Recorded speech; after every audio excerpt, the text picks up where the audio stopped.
What up? Can you hear me? Is the music too loud?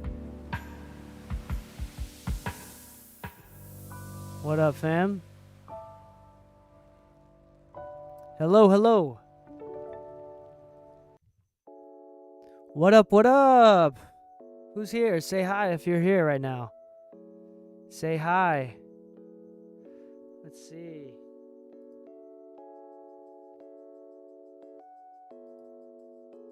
Welcome to this random stream. Here's the deal. Here's the plan for today. I'm building this mechanical keyboard for a good friend and engineer, Leslie Brathwaite. Don't tell him I'm doing this for him. Well, he kind of already knows, but I'm making it for Leslie. We're going to see each other at NAMM here in LA at the beginning of next month, first week of next month. And he came and did a podcast episode with me, so as a matter of thanks, I'm going to build him a keyboard. Also, I just wanted an excuse to build another keyboard. And we're going to watch the whole process. We're going to check out the whole process. This is a lot of fun. And this is honestly super chill. I'll answer any questions that anybody has. And then as soon, within the next 30 minutes, I think my wife is going to come over and she's going to help me bleach my hair. So on stream, I'm going to be building this mechanical keyboard, and then my wife is going to start bleaching my hair because she always helps me bleach it. And look how much black has already come in. So I need to bleach my hair again. She's going to help me out. Yes, I know I look crazy. What came first, the chicken or the egg?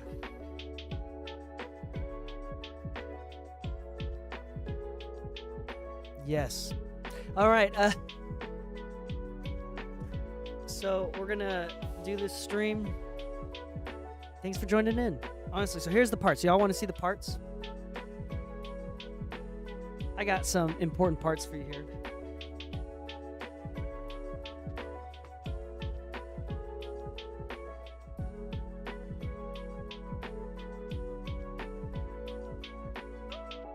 Okay. So, we're going to need this. We're going to need this. This is the PCB. Ooh, it's already got some stabilizers on it. You might want to re-lube them. But it's already got some stabs on it. Wholly modded already. Or actually not quite, but... Okay, we're going to need that PCB. Oh, crap.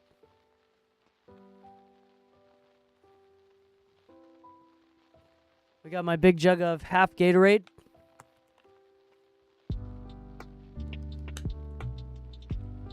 Shout out to MX Sound Music Group.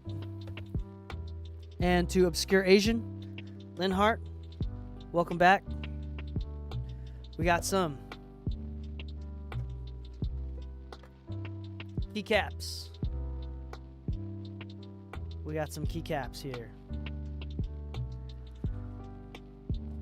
Or sorry, not keycaps. These are the actual switches, the mechanical key switches. What up, Elijah? Holy cranberry. We got some mechanical switches. These are the ones we're going to be using.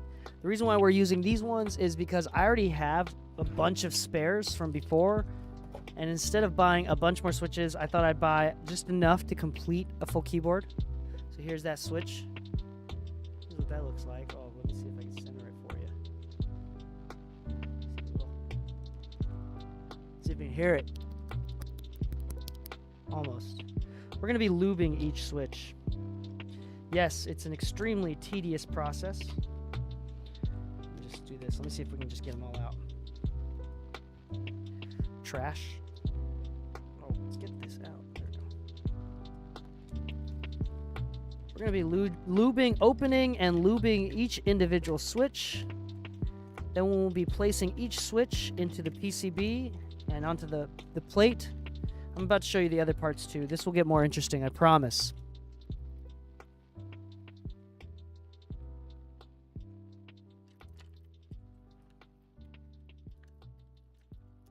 So this is 45 switches, if I'm not mistaken.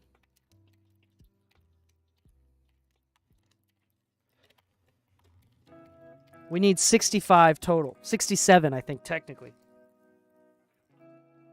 Put these down here.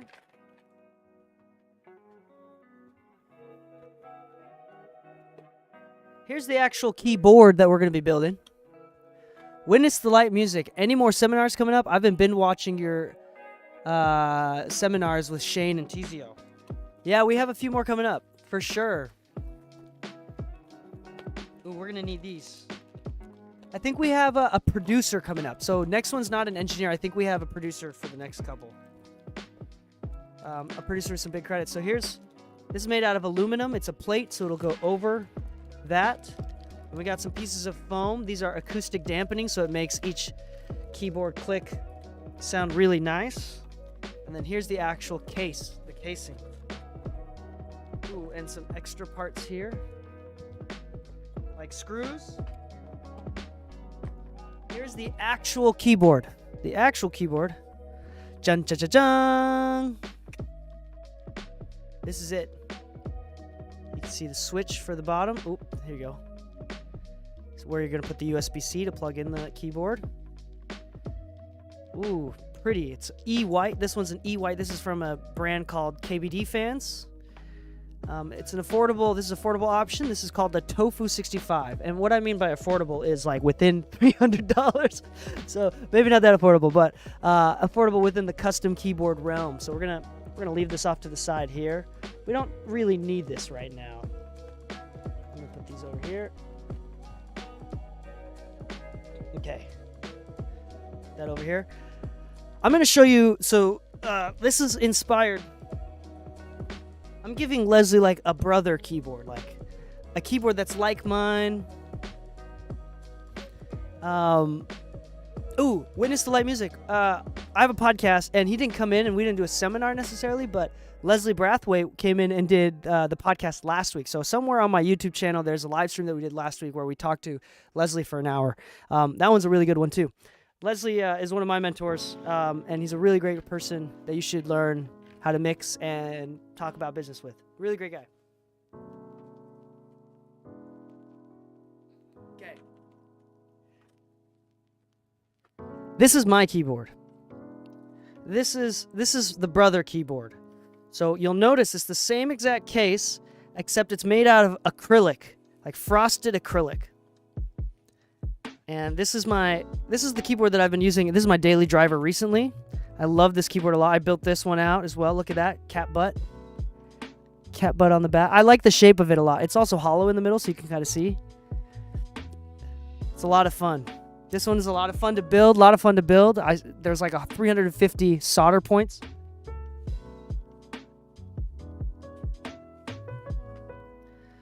All right. This is why we got the frosted acrylic, because on this one, there's lights that come out the bottom. Look at how pretty that is. Super pretty keyboard. Now you may ask, DK, why do you spend so much time on mechanical keyboards? Well, one, this is my analog gear. Instead of getting a Fairchild, I get mechanical keyboards. I'm mostly in the box. I'm all in the box. I say I'm all in the box. I have a bunch of analog equipment to this rack on the side of me, but I don't use any of it. Like, they stay turned off. I don't think I'm going to need this many. But I'm going to need this. I'm going to need this. I'm going to need this. And yeah, that's good for now. I'm going to need this for sure. I'm going to need this paintbrush. I may need this. We might use it. We'll see. And that's good for now. Okay, so like the little brother, here's the deal. Are you gonna put the Pro Tools shortcuts on your custom keyboard? Yes, I do. Okay, so this button on this keyboard, and there's a button on that keyboard too. So I've set up custom macros. So this is Shift M, Shift S. So in Pro Tools, that is to mute and solo a track. So what I do is when I have a reference track at the top of my session, and I click on that track, and then I hit this button, and it'll solo that track, or it'll unmute that track and solo that track. And then when I press it again, it'll solo that track and mute that track. So it's a way for me to quickly reference the original mix, or like reference tools. So it's just in a single button. So usually I have to do 2 clicks to kind of like reference it real quick, but with a single button, I can reference between whatever reference track I have. This one is for tracking. So whenever you're tracking vocals or tracking anything and you need to playlist anything, usually it's Control / and then hit enter after that dialog box comes in. So this button is Control / and then enter. So it automatically playlists everything in a single button. So on the other keyboard, the reason why I've been using it is, well, I don't do that much tracking anymore. In fact, it's probably been a few months since I've tracked anyone. But the other keyboard, the macros are on the left-hand side, so I don't ever have to take my hand off the keyboard. So I can keep my hand on the mouse and then on the keyboard over here. So it's actually super duper nice. But in this case,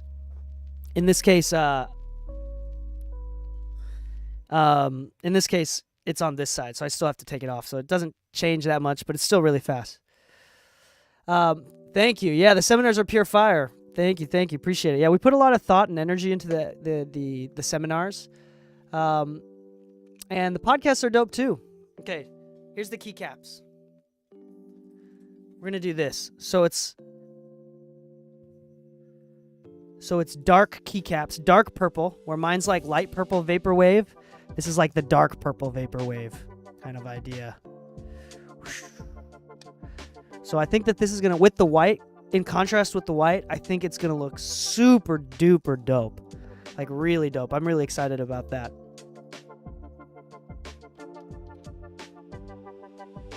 But this is like the last step. The keycaps are like the last step. So we're gonna put these away for now. All right. First things first. Unfortunately, we have to lube all of these switches.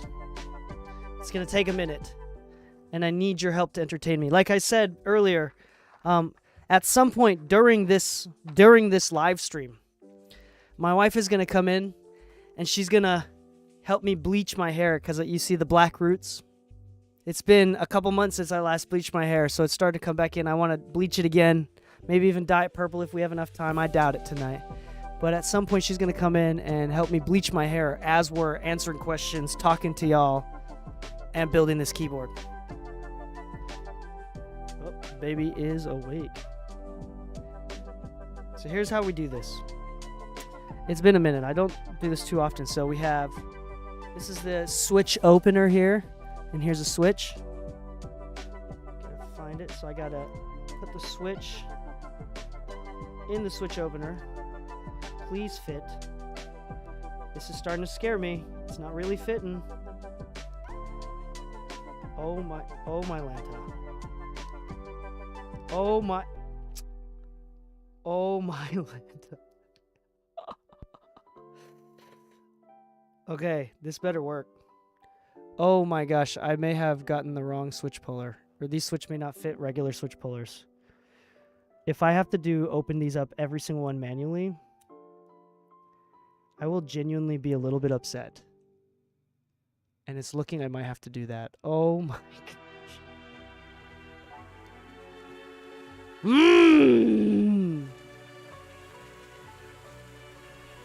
What was the mouse that Shane was joking about at the studio? Okay, so Shane's mouse, it's not flat. It's like this. So he like uses the mouse like this.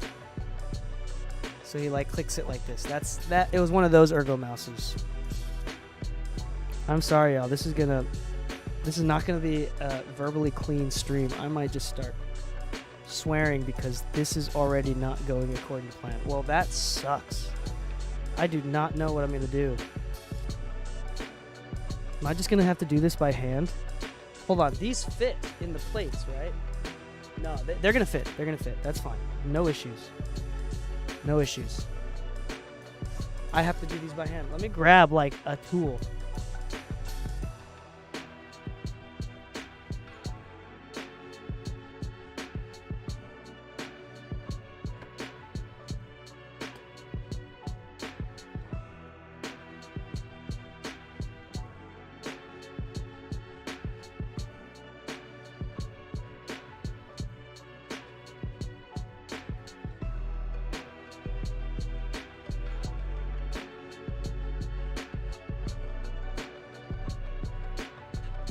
Okay.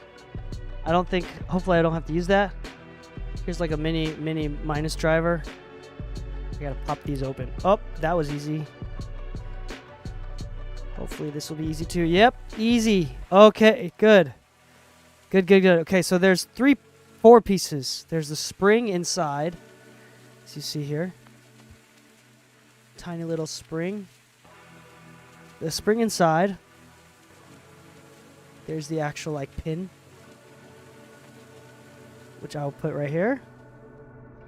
There's the top housing, and then there's the bottom housing, and that's where like the contact leaf is.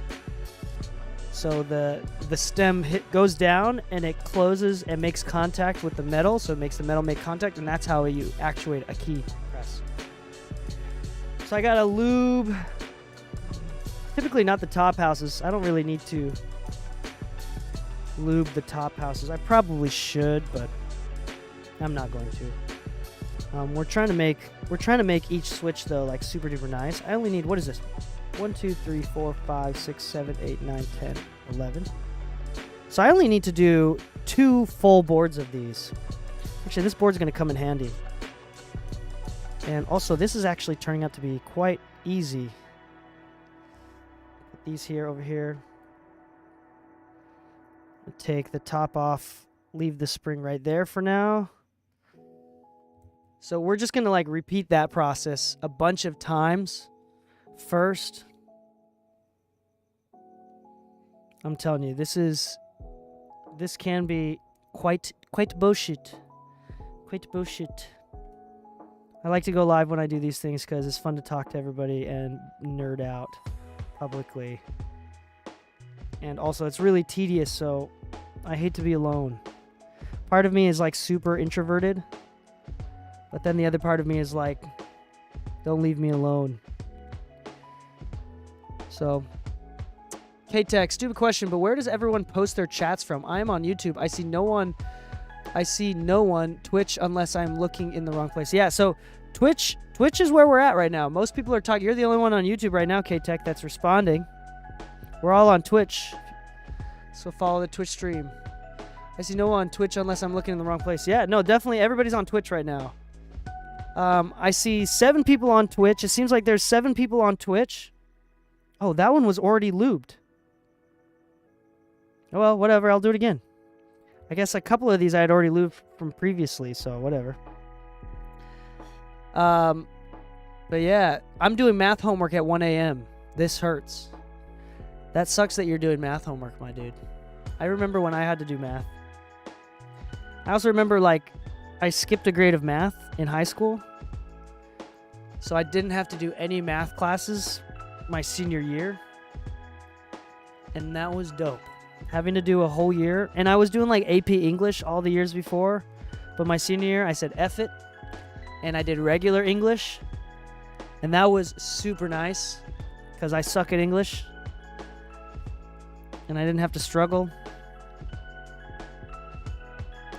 So like my senior year of high school was really nice. I hate math, but unfortunately I'm really, really good at it. So that's kind of my thoughts on math. It does. You know what takes a long time also? Like the one class that I actually spent a lot of time working on, it ended up being relatively helpful to my career, but still like really tough, and actually used my brain a lot more than math. It was basically math was theory, music theory. College level music theory was tough. That was basically like math equations, but without numbers.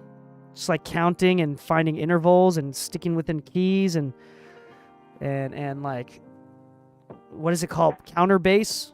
Whatever. Oh, my figuring out what notes go where. Yo, it was like a puzzle. You had to figure out. That shit was insane. I hated that. I see Twitch doesn't show chat history. No, yeah, I guess it doesn't show chat history when you join in. Yeah. That's what people say to me. They think that my amazing grades mean I don't struggle. No, for real. You're putting in the work. You're putting in the work. I feel you. Well, you can leave this chat running, leave this conversation running while you do your homework. I know how it is. I have an Asian tiger mom. And my dad's white, but he was also basically an Asian tiger dad. So I know how it goes, dude, like with homework, and it sucks. Don't worry, just get it done. We'll hang out. It just takes so long, but I think I'm the only one the whole grade's still awake right now. Dude, it's 1 a.m. Hold on, right now it's 10. You're 3 hours away. That means you're on the East Coast, or... Yeah, you're on the East Coast, huh? That sucks. Yeah, dude.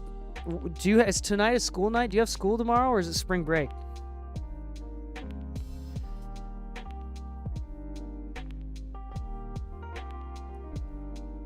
That sucks, dude, that you're up so late. Don't procrastinate. Dude, I don't know what it is. I can't run on low sleep. I didn't sleep at all in high school, and I haven't slept a lot of my life. But I need my sleep. I had an environmental science class, and bro, the teacher was cool, or he tried to be cool, and I was not trying to be disrespectful. I think sometimes he took it as me being disrespectful when I was like genuinely trying, but I could not stay awake. I think it was because it was right after lunch or something like that, or right before lunch or something. I could not stay awake. I literally, like, he made me stand up, and after a while I would like voluntarily stand up during each class to like stay awake, and I would fall asleep. I learned how to fall asleep standing up during that class. Like, I could just not stay awake. It was bad. And like, I honestly, in retrospect, I feel really bad for the teacher. He shouldn't have taken it personally, but he did. And I feel a little bit bad that he took it personally, because I definitely didn't mean it personally. I don't think he was boring. I think it was just like the timing of the day. I slept so much during school that my teachers called me. Apparently, the teachers called me. They told my mom and dad during parent-teacher conference. They're like, "Yeah, your son is Sleeping Beauty," which is awesome because they think I'm beautiful. And that means a lot, I guess.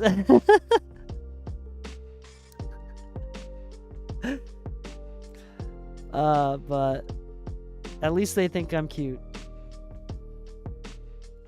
But yeah, I struggled a lot in high school as far as like getting enough sleep, and I just had a good social life and never studied, and I was smart enough to never have to study for my tests and do well, and that sounds like it was a good thing, but it bit me in the butt, and I never coped with it, so I had to cope with it as an adult, like following schedules and organizing things. Now, like, cleaning things is very cathartic for me, trying to keep things organized. You chew on a honey stick. That's actually a great idea. I used to have to stand up in physics, AP Physics. Dude, physics was tough. What up, N and Jeff? Thanks for joining the chat. I'm still just like cracking open these switches. I'm telling you, after these switches get lubed, then this stream will become a lot more entertaining. It's just this lubing bit that is just quite tedious. I'm having to open each individual switch, and my switch opener doesn't fit with this brand of switches. So I have to like open each one up individually with a screwdriver. This is just gonna take a while. Like I have to do at least how many switches here? Let's count these. 1, 2, 3, 4, 5, 6, 7, 8, 9, 10, 11, 12, 13, 14, 15, 16, 17, 18, 19, 20, 21, 22, 3, 4, 5, 6, 7, 8, 9, 30. 1, 2, 3, 4, 5, 6, 7, 8, 9, 30, 40. 1, 2, 3, 4, 5, 6, 7, 8, 9, 50. 1, 2, 3, 4, 5, 6, 7, 8, 9, 60. 1, 2, 3, 4, 5, 6, 7, 8. I have to do 68 freaking keys? Holy cow. Yeah, we're going to do 68 of these. So I have to do rows of this plus 5. So 2 of these pallets plus 5 extra switches. And we should have enough to have 68 switches for this entire board. Boy, oh boy. So I'm really grateful for anybody that's like just coming and hanging out and chatting with me, asking questions, getting me to talk about specific things, because we're listening to some lo-fi music. Can you hear the lo-fi music? Is it coming through all right? Lola 900. What up, Lola 900? Hey man, question from the interview with Leslie. Does he compress his bass? Would you compress a sine bass if it's just there to add weight in the mix? So, he does sometimes, but only when it needs to be. He doesn't usually compress the bass. He's a little bit more of an old school mixer. So he doesn't do too much to the bass. He oftentimes adds weight with an EQ. So it's a high pass, a bumped high pass filter. It's a plugin called Voice of God by Little Labs, and I think UAD is the only one that makes that plugin right now. So he adds a little bit of low end and also tightens it up at the same time because it's also built in high pass. So it's a bumped high pass, or should I do it this way? If you're looking on the other camera, anyway. But he uses that. He doesn't typically compress his basses unless they're dynamically out of control. Most of the time, they're totally fine. Yeah, he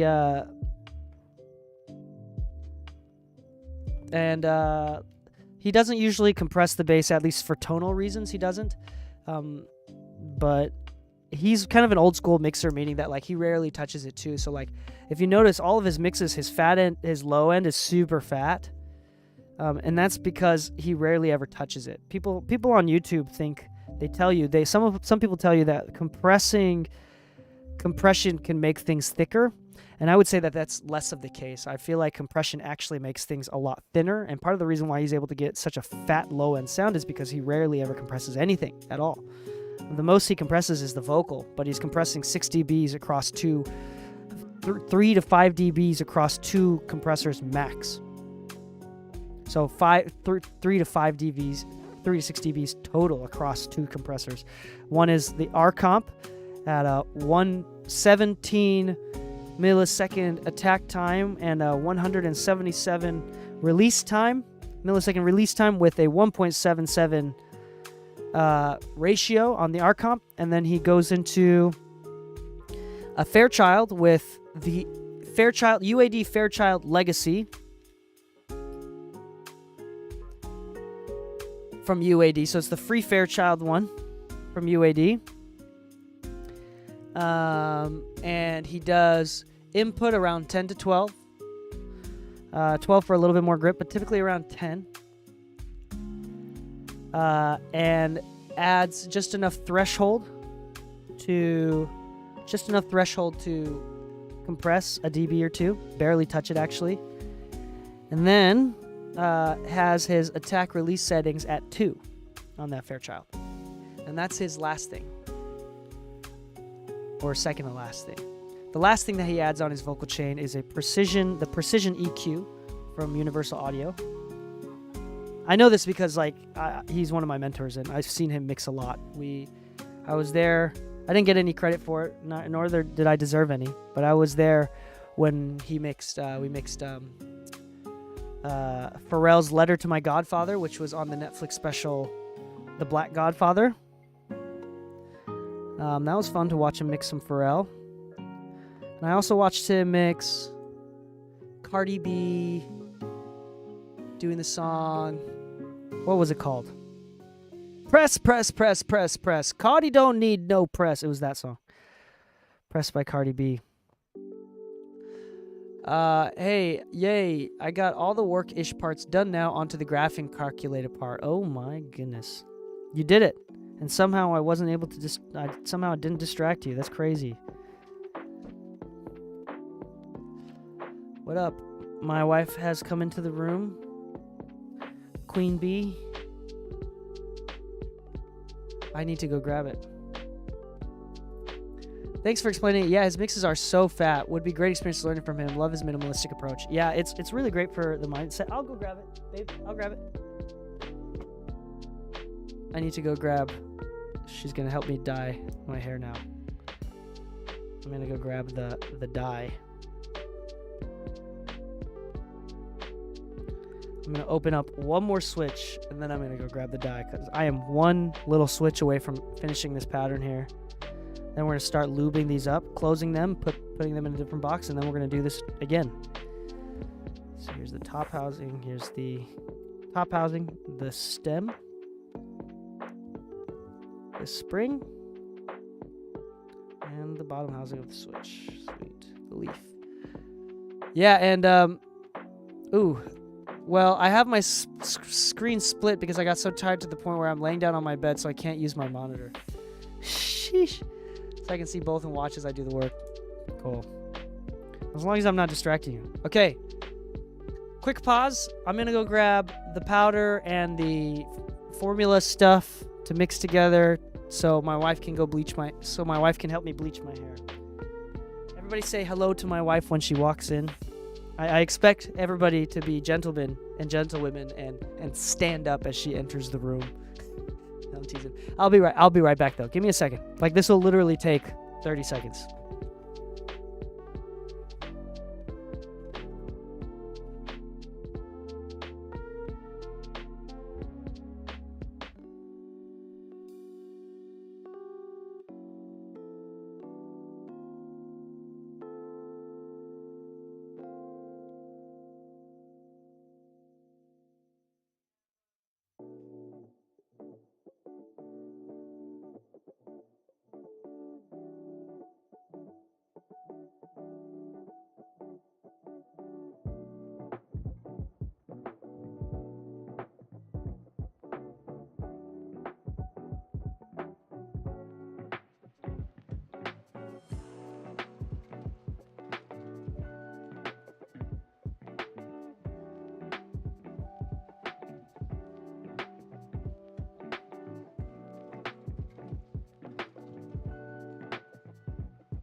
Swap chairs.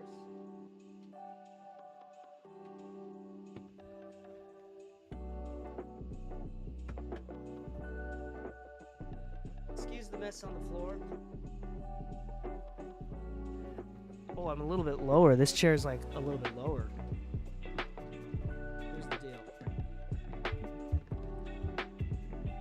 What a crazy night, right? Let's read the instructions on this.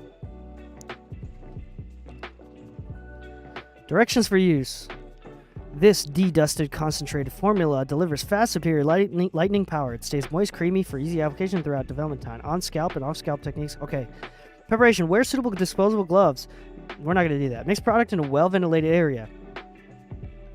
Damn, we're well-ventilated area. Put recommended amount of quick blue de-dusted. What? De-dusted? What is that?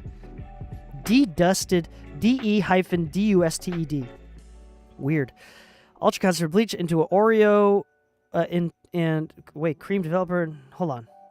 Bleach and cream developer in a non-metallic bowl. How much?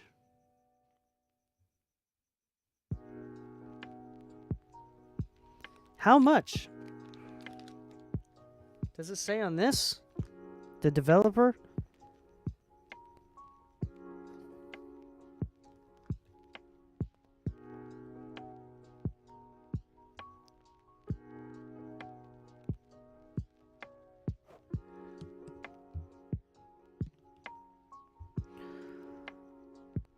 Whoa, chin hair, blend well until smooth.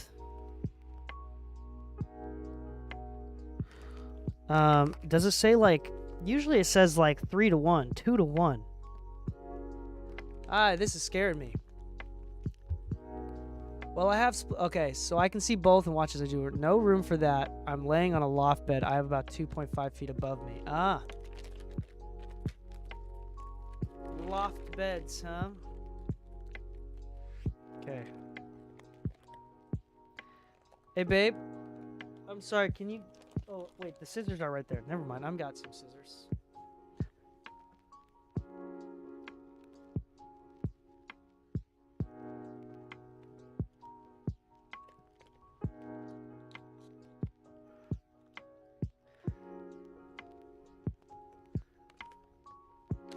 Mixing some powder. Oh, gosh.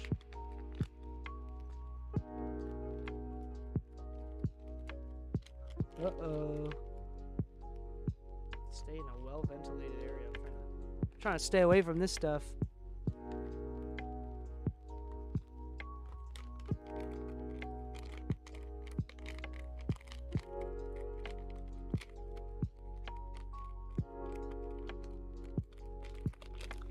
I like the idea of wood bed so I could drill into it as I wished.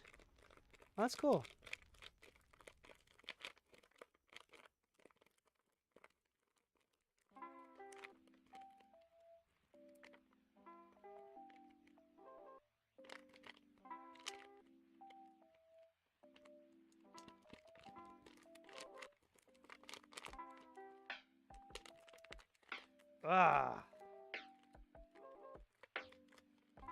Yeah, going back to the previous conversation, I also love Leslie's mixes. He's also just a great human being. He's like one of my favorite human beings. My favorite human being.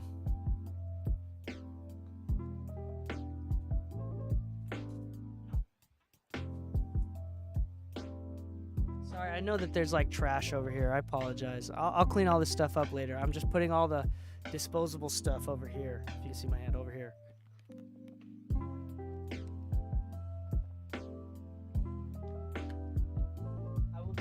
I will dispose of all of it later. I do have a little trash can though.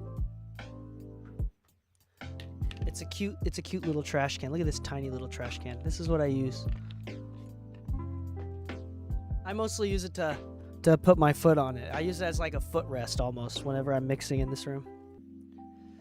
All right, here's the liquid stuff.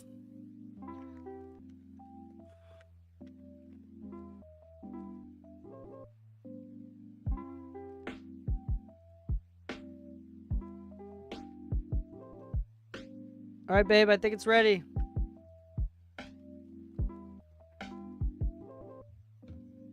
Then we're gonna mix this up. Do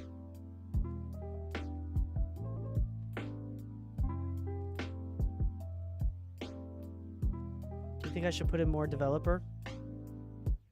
I don't know. Yeah, let's put in a little bit more. Let's put in a little bit more. Can you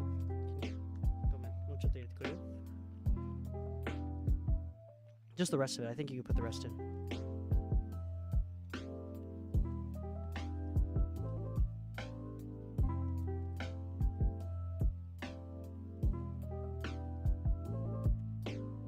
I think that looks fine. What do you think? Is that how it normally looks?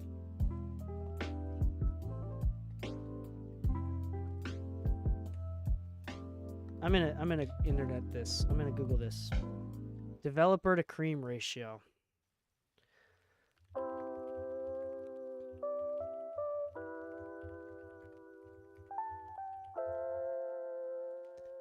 One part bleach to 2 parts developer. Okay, maybe a little bit more actually.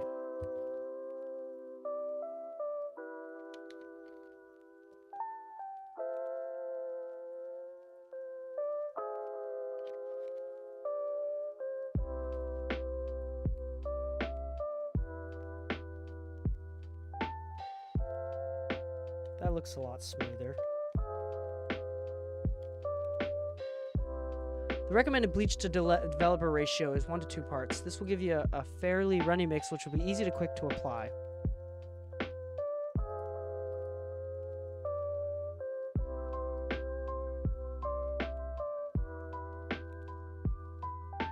Okay, so I think that answers that question. Thinking of sending a mix I produced to get done by you, DK, paid of course, so I can understand and compare back to my mix. I know you're super busy, but realistically, what is the minimum number of hours projects you usually take? By the way, happy to take this offline if preferred. Yeah, the best way to do it, I'll give you a discount for hitting me up on the stream. But yeah, hit me up online. Go to my website, dkmixes.com.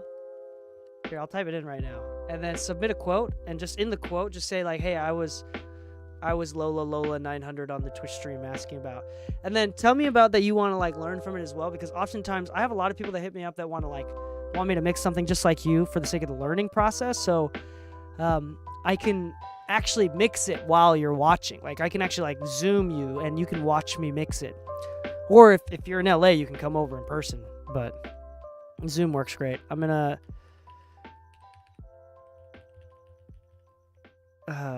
.com. There you go. That's my website. I'm in Australia. Oh, that's dope. We have a good friend and listener of the podcasts and viewer of the streams, and he actually came to the last seminar. Trey is from Australia as well. We have a couple Australian listeners. I love Australia. I don't know if you're familiar with the kids TV show Bluey. Genius. I think it's one of the best shows to ever exist. Great show. Not just for the kids, but for the adults too. That's an Australian kids TV show. How do you feel? Is that looking good?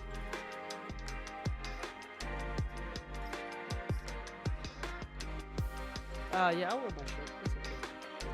I'll leave my shirt on. I think it's in everybody's best interest that I leave my shirt on. Is that fair to say? Well, you can use this chair if you want. Or you want to stay standing?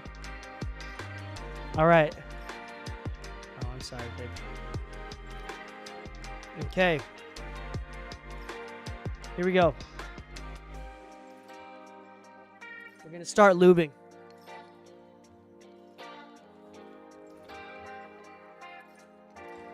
I'm going to use this for the lube. I'll just like put it in one of these. This desk is slowly starting to get really cramped.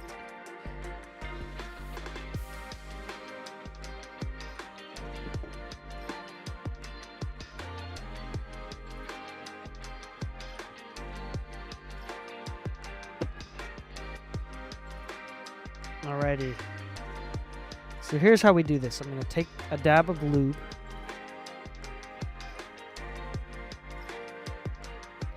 Take a dab of lube. How should we do this? Should we do the... We can do the stems first. Let's do this. Yeah, we'll do the stems first. So take this, take a stem. So that way it's just like a fish hook, you know, kind of grabbing it. Then we're going to do... Ooh, that is way too much lube. Get a decent amount of lube on there. I'm going to lube the edges. Just anywhere that's going to make contact with the actual sleeve. So this is going to make it feel smoother and sound better. So I'm also going to lube the stem, the actual physical stem. Did the legs as well. And that's done-a-rooney. You know what? I think I'm going to do the opposite. I forgot. It's been a minute since I've done this. I'm going to do all of these first. I'm also just trying not to move my head that much.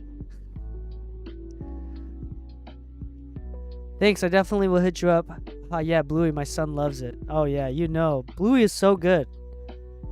It's so good, so I'm going to lube the inside of the Switch, so I don't know if you can fully see it. Lube that part inside of this stem as well. Around the hole, around the world there.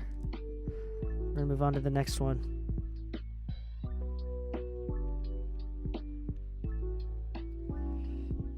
Oh, that's still too much. I can't really see what I'm doing. I'll put it over here so I can see it. There we go. Oh, that's perfect.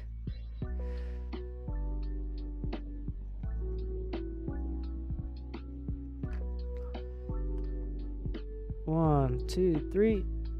1, 2, 3. Around the world. There you go. All right, that one's done. I'm going to flip them so the leaf is at the top. So that way I know which one I'm on.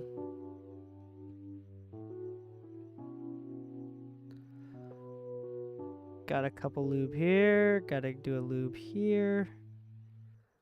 Around the world. Done. Oh, crap. That one's done. This one's got film on it, so I think I've actually already lubed this one. This is the only one that it looks like I've already lubed. I'm going to leave the film off. We're going to do that later. That's something that we're going to do at a different time.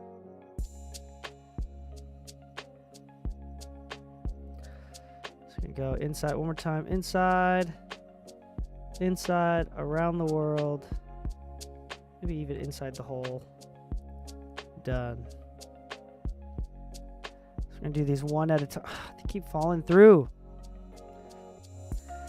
What I love about Bluey is that it reminds parents to also have fun with their kids. I know, for real.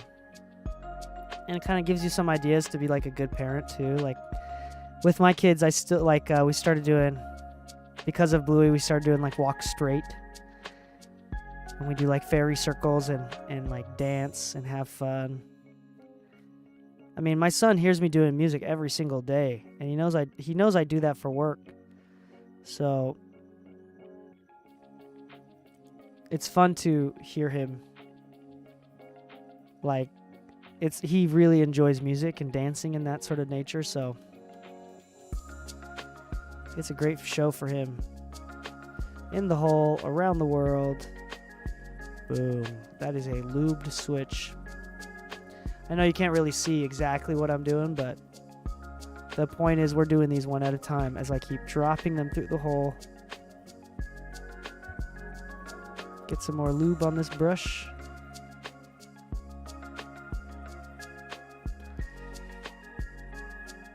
One, 2, 3, 4. In the hole and around the world. That one's done. This is probably like the slowest part and my least favorite part about a keyboard build, something that I try to avoid at all costs, but it's unavoidable. It genuinely makes a big acoustic difference as well. So it's a feel difference. It feels way less scratchy, which is hard to describe until I like let you touch one of my like higher end keyboards, and then then we compare against like a cheaper gaming keyboard where they're mechanical still, but they're not lubed switches. The feel is different and the sound is quite different as well. So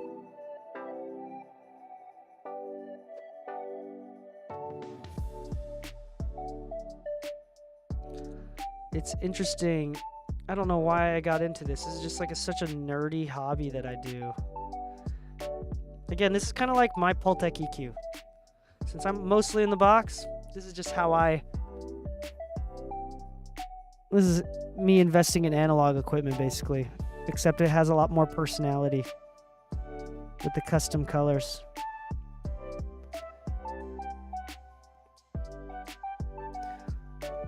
Was it Hipyo? I probably don't even need to ask that. How do you mean? Did Hippio get me into keyboards? Hippio was one of them. BK Broiler, are you part of the Hippio gang? Did you come in and subscribe because of Hippio? Because I know Hippio is one of my. He's doing really, really well. He grew up a lot this last year. I think his channel is almost at 500,000 subscribers. Almost. But he's doing super duper well. I met him because I just happened to catch him while he was streaming building a keyboard. And within the 5 minutes that I was watching, he asked me if anybody in the chat had any connections to 88 Rising, because he was starting his pop music thing. And he wanted to do a feature with Joji or something like that. And I've done some work with 88 Rising and had a couple contacts over there. So I hit him up. And we started a relationship off that, and I mixed his last song, actually. So, Wake Up was mixed by me. And I actually mixed it on a stream. I had been here a few times, maybe 4 to 5, before he got his song mixed by her. Yeah. Okay, so you're engineer, mixer, producer. Are you... Everybody in the chat, tell me a little bit about yourselves. Have I met you before in person, or how did you find out about this stream? Are you a podcast listener? Are you going to school for engineering? Are you looking to do this full time? What's everybody's goals and plans in life and what they want to do as far as with music goes?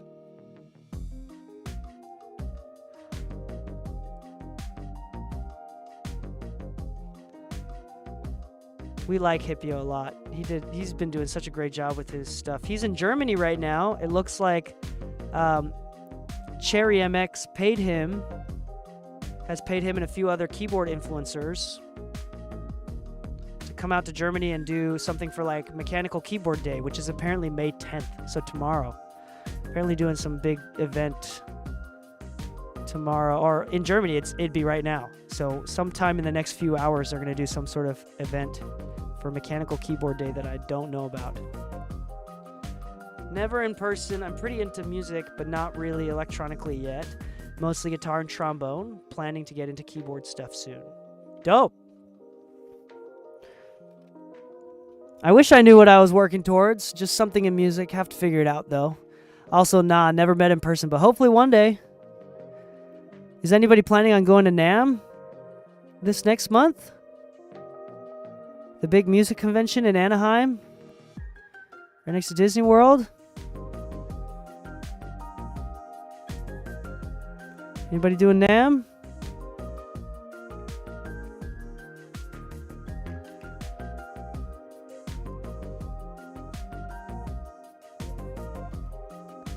Ooh.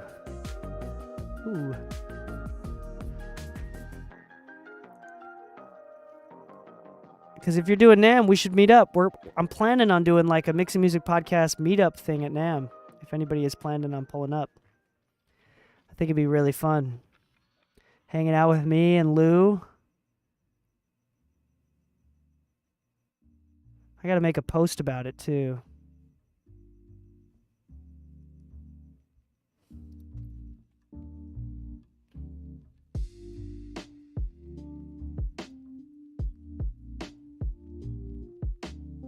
Yeah, we have the podcast has a bunch of sponsors and whatnot. So, Antares Autotune is one of them, and I'm really close friends with some of the people there. Lou's actually going to be working the Antares booth, so they've asked him to actually participate and be one of the reps there to help sell and introduce people to the new products.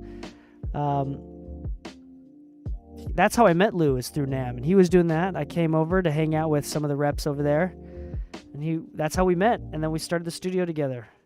And I moved out here to LA, and now we do the podcast together.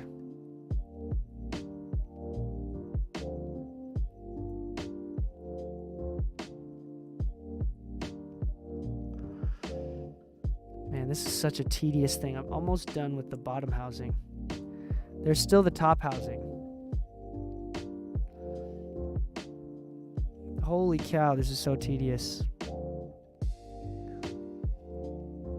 honestly speaking, this is the way that I've got this build figured out. Is this is the only thing I need to do, and then this is the only thing I need to do, and then honestly, we just put the board together. Like, I don't have to do anything else or modify anything else. I bought parts and have parts that I've already partially modified. So I don't actually have to do anything new.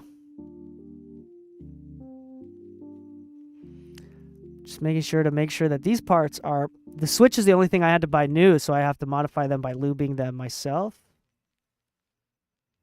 But it's fun. We get to spend more time together. And for the sake, it's a gift, right? So like, for Leslie's sake, you know, putting my personal effort into this, it makes it a lot more personal.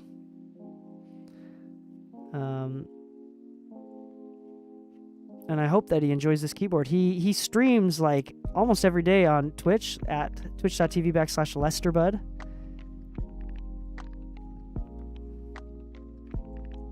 And so whether it's on his PC setup where he games or on his Mac setup where he mixes his stuff, I'm hoping that he gets some good use out of this keyboard.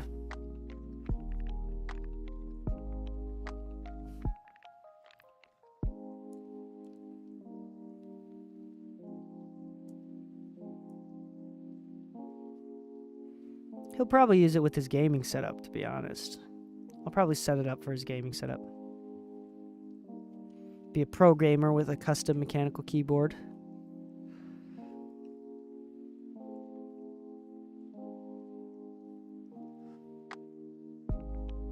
Putting my blood, sweat, and tears into this. Maybe some bleach, hair bleach. Actually, I might get a 65-75% keyboard since I already have a 100%. Any ones you'd recommend or something for a custom build? Depends on your budget.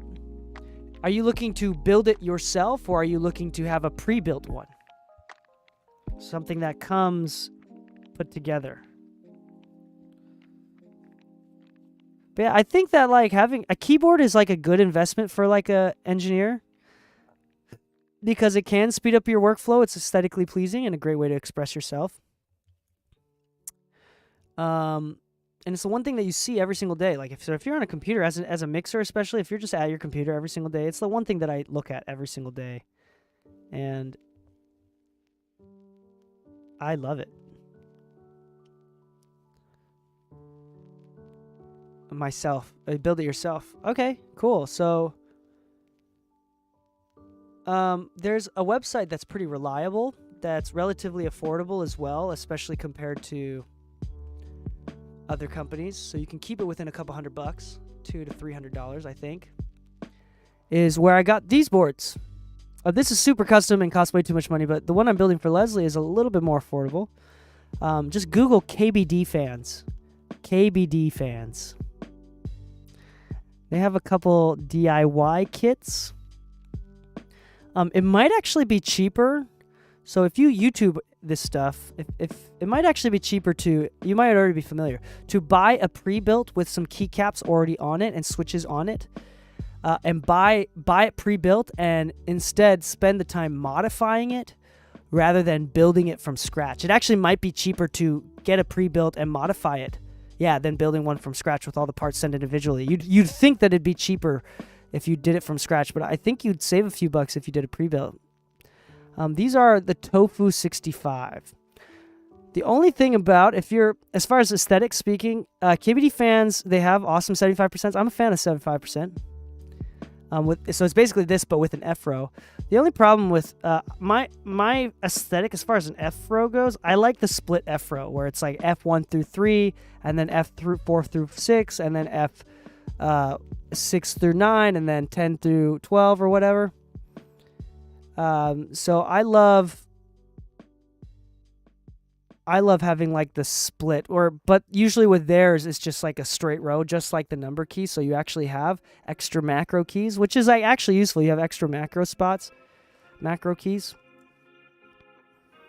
But aesthetically, I just like it when it's like split. on a personal level there. All right, we're almost done with these, and then we're gonna start lubing the stems.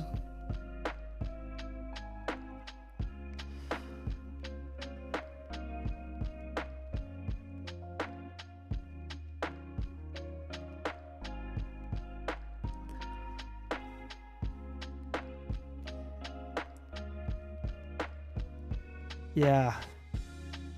We can look at KBD fans in a second together. Let me just finish up this batch and we can look at it together.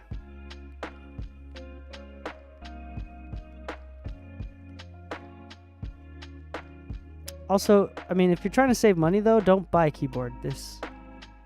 You don't really need it. Your Apple mouse, your regular 100% keyboard works really well. It is fun though. Okay. Now we're going to take this tool.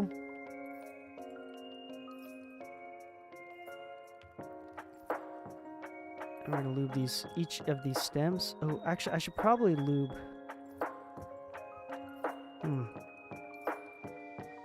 Should I put them in here? There's already some lube in here. I gotta get the springs. Oh, crap. Hold on, can I turn my head, babe? That's the only one I dropped. Okay, that's it. Thank you. We're gonna, what's called bag lubing the springs. So I'm gonna put, oh my gosh, I dropped the spring again. I'm sorry, I'm gonna have to move my head. Sorry, babe. It's just about my feet.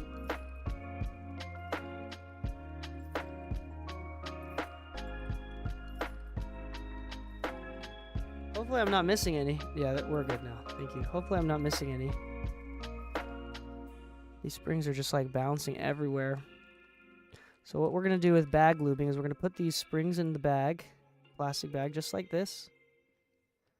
I'm going to put, there's already some lube in the bag because this is where I like store my lube paintbrush. Ooh, oh no. And then Drop has the Womir K61 acrylic with Gateron yellows, but it for some reason only adds $4 over the bare bones. Oh, so they give you like all the switches for $4. That's a deal.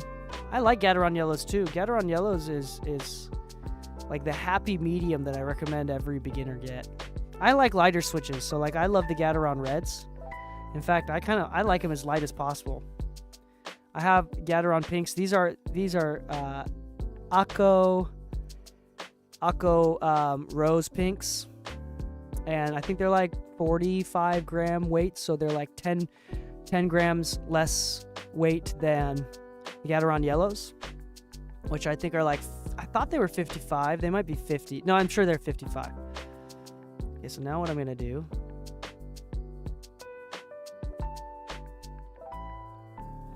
take some lube,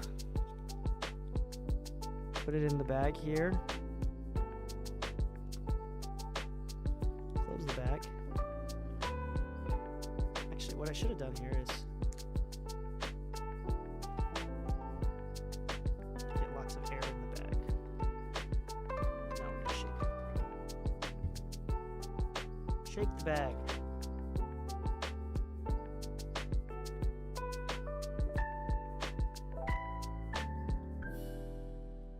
Rub the springs around a little bit. Maybe I'll put some more lube in here.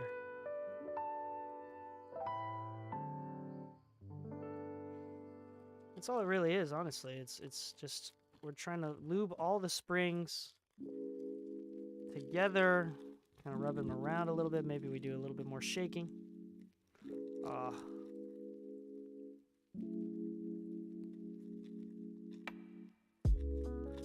Try to get an even coat of lube on all the springs.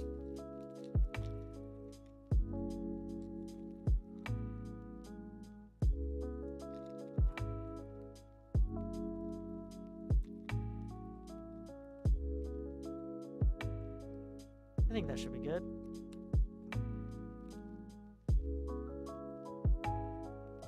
Put them on there. Okay, now we're gonna actually take each of these and get my hands all lubey. My hair?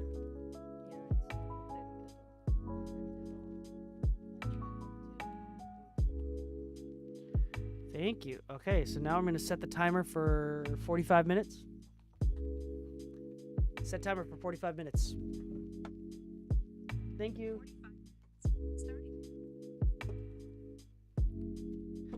Okay, I'm going to leave the bleach in my hair for 45 minutes.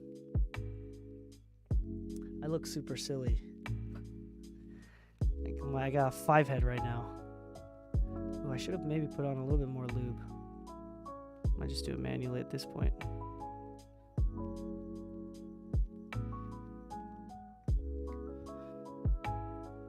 Just like a little bit extra on each one, especially around like the top and the bottom. Put them on the stem there.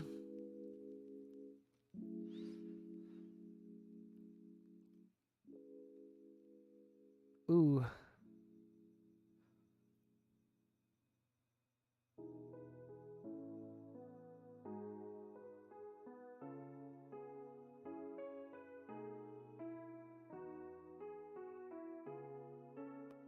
Ooh, there we go.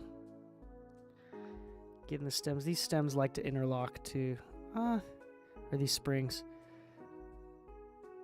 To be honest, they feel pretty lubed. Well lubed. I should have done a little bit more lube in the bag, but I think it's good enough that I can just start plopping these in. So I'm gonna put one on each stem in the bottom housing.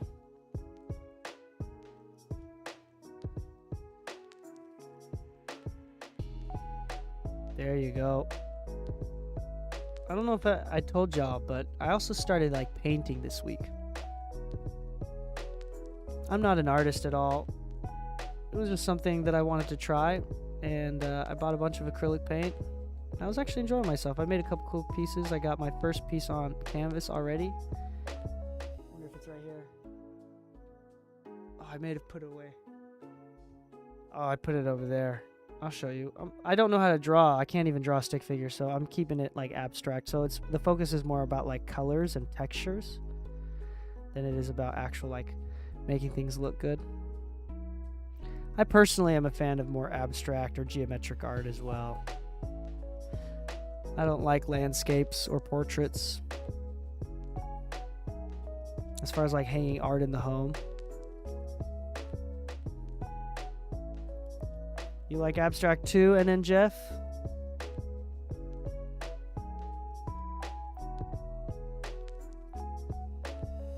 I think I'll show you my paintings. Let me put these 2 springs in. I'll show you my first canvas one. And I'll show you one where I tried to mess with like masking tape and geometry. Let me show you.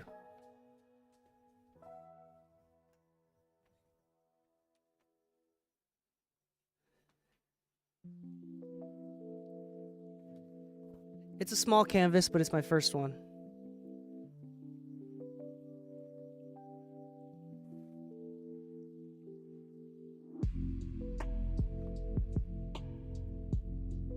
I wonder if the colors are coming out correctly. It's this GoPro is, so it's kind of cool. You can see like the gradients with the yellow and the white and the green and the white with the blue. Purple is really hard to get. The pink has some gradients and some like red here that like accents. I thought it was a cool combination of colors here. I thought it looked cool.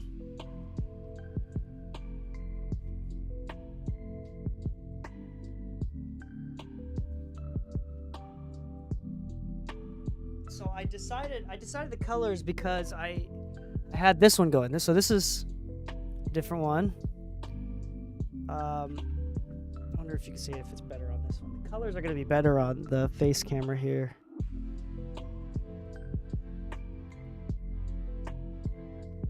So it's the same color scheme. But it was like me practicing before I put it on canvas. I think I got the greens a little bit cooler here. There's better, more streaks of yellow in the green I like. And then I wrote Overcome Self. And then I took masking tape and made a triangle, and then this is like gold sparkly paint.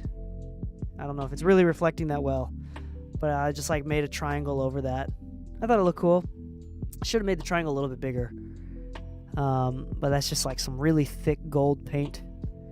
I'm kind of made it look like it's underneath the self, but it's over the M and come. Yeah, it was kind of like a trial run. And then I have another one that was basically the same colorways, but just looks a little bit different. I put it up in the Mix Studios, though, in my studio, just down the street. Have I seen Wassily Kandinsky Yellow, Red, Blue? I have not.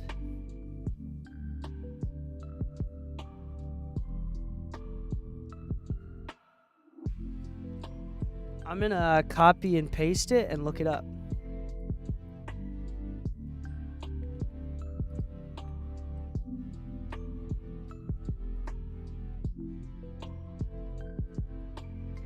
Oh, that's cool. That's like really abstract. With like geometric shapes and lines and curves. That's cool.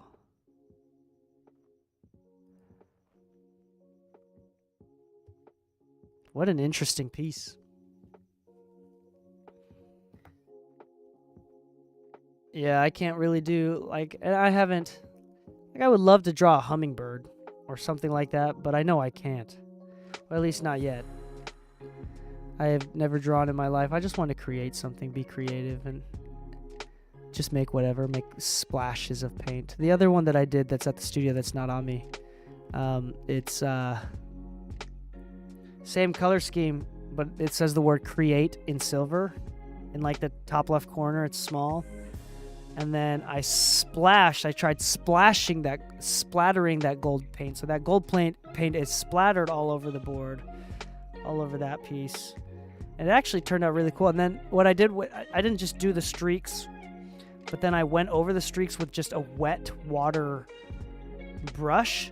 So like the streaks actually like smeared more. So it's a lot more smeared with like the specks of gold. It actually looks really dope. I think the textures of it turned out a little bit cooler than the one that I left here, the one I showed you with the triangle. But it was just like an experiment. I just wanted to just create something.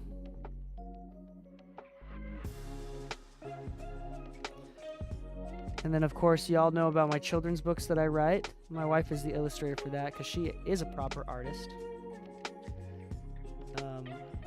I could show you those and talk about those later if you've never heard of those. But I have children's books, and the digital copies are totally available for free on my website. Okay, now I'm the stems. I'm lubing the stems.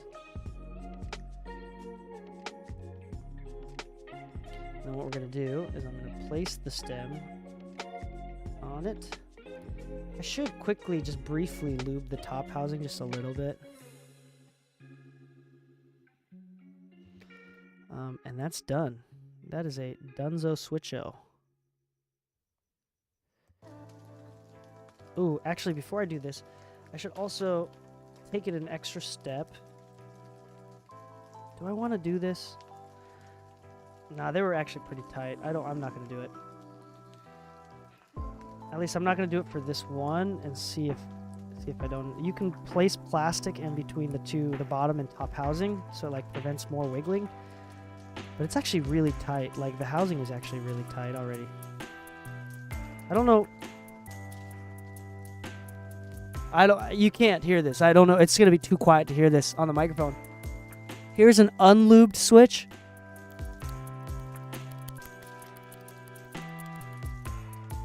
And then here's a lube switch.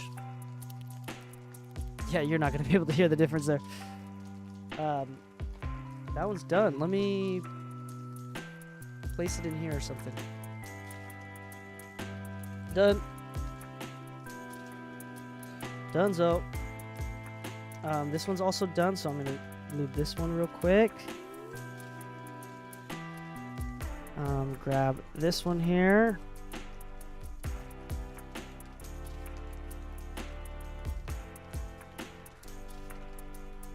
Boom, boom, boom, done. Smooth and quiet. It does make, like, if you lube it properly, it does make it slightly quieter.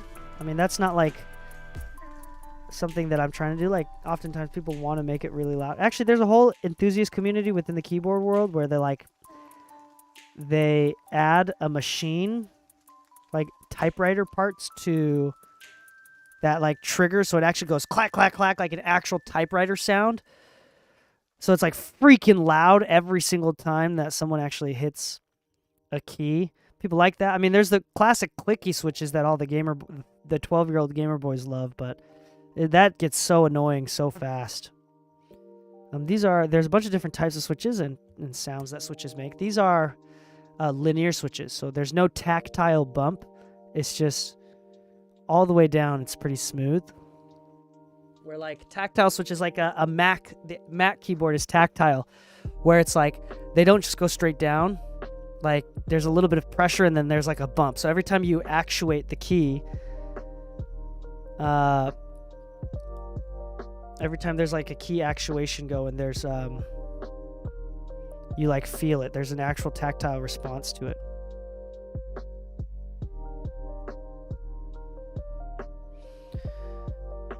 That one's good to go. We're gonna do the next one. We're almost done with this batch. This is when it kind of gets a little bit faster. Kind of like lubing each stem here. I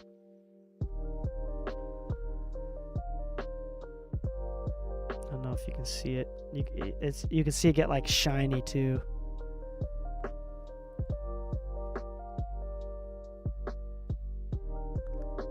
It loses focus. What if I do this?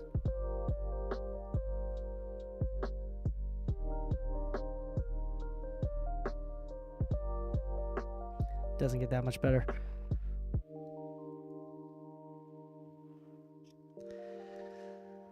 Reminds me of that a little. It's frustrating to try and do real world things. Yeah, it is. Well, I assume talking about painting, like trying to do like hyper realistic stuff or like realistic or hyper realistic stuff. Yeah, I definitely won't be able to do that. At least I'm not gonna put in the time to try to do that. I actually prefer, again, on a personal level, I prefer abstract art. Like I actually like the splatter paint that Pollock does, for example. That Pollock did. Like I like Pollock's. Matisse. I like Impressionism and Post-Impressionism a lot. Like where it's still things, but it's very like more abstract. I like those. Yo, I love this keyboard. Thanks, Who I Am 93330. You talk about this one here? If you like this one, you're gonna like the new one that we're building right now. It's gonna look super good.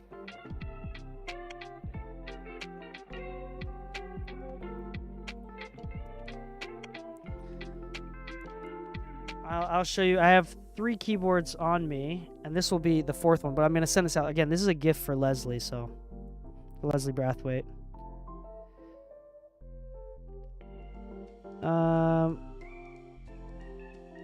What kind of projects are y'all working on recently? Are you mixing any stuff? Are you producing anything? Songwriting? You working on an album?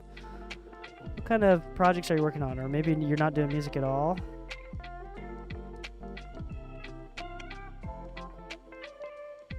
Anything that's exciting you? That's making you want to stay up late? Or wake up early? Things that are getting you up in the morning? What kind of things are exciting y'all recently?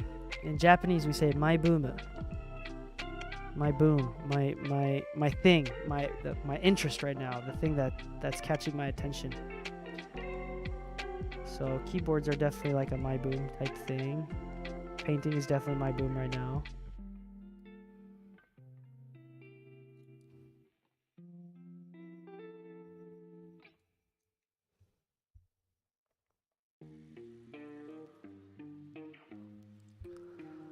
What's your boom? What's something that you're interested in, that you like to do, that you've been wanting to try, or that you've been trying recently? Whether it's amateur or professional, work related or not. Is everybody finding a decent time being happy? Mental health okay? Finding some joy in this life? Just trying to keep the conversation going.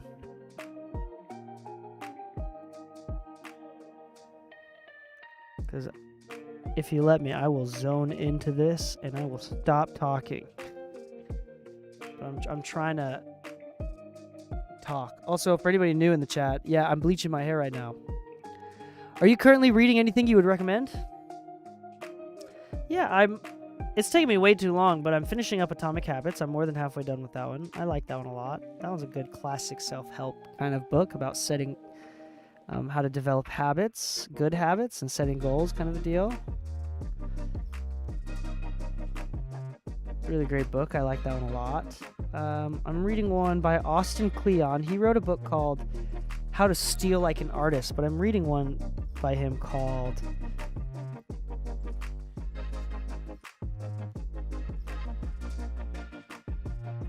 Show Your Work. It's called Show Your Work. I'm reading Hagakure, The Secret Wisdom of the Samurai. Interesting. That sounds fun. Bushido Way. Samurai. Has anybody ever watched the movie The Last Samurai? With Tom Cruise? Or heard of it? I think it's on Netflix. It's a very interesting movie, and I'll tell you why.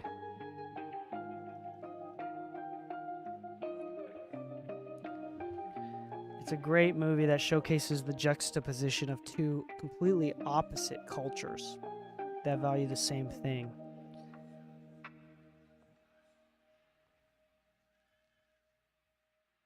Hold on, give me a second. Let me finish this one here.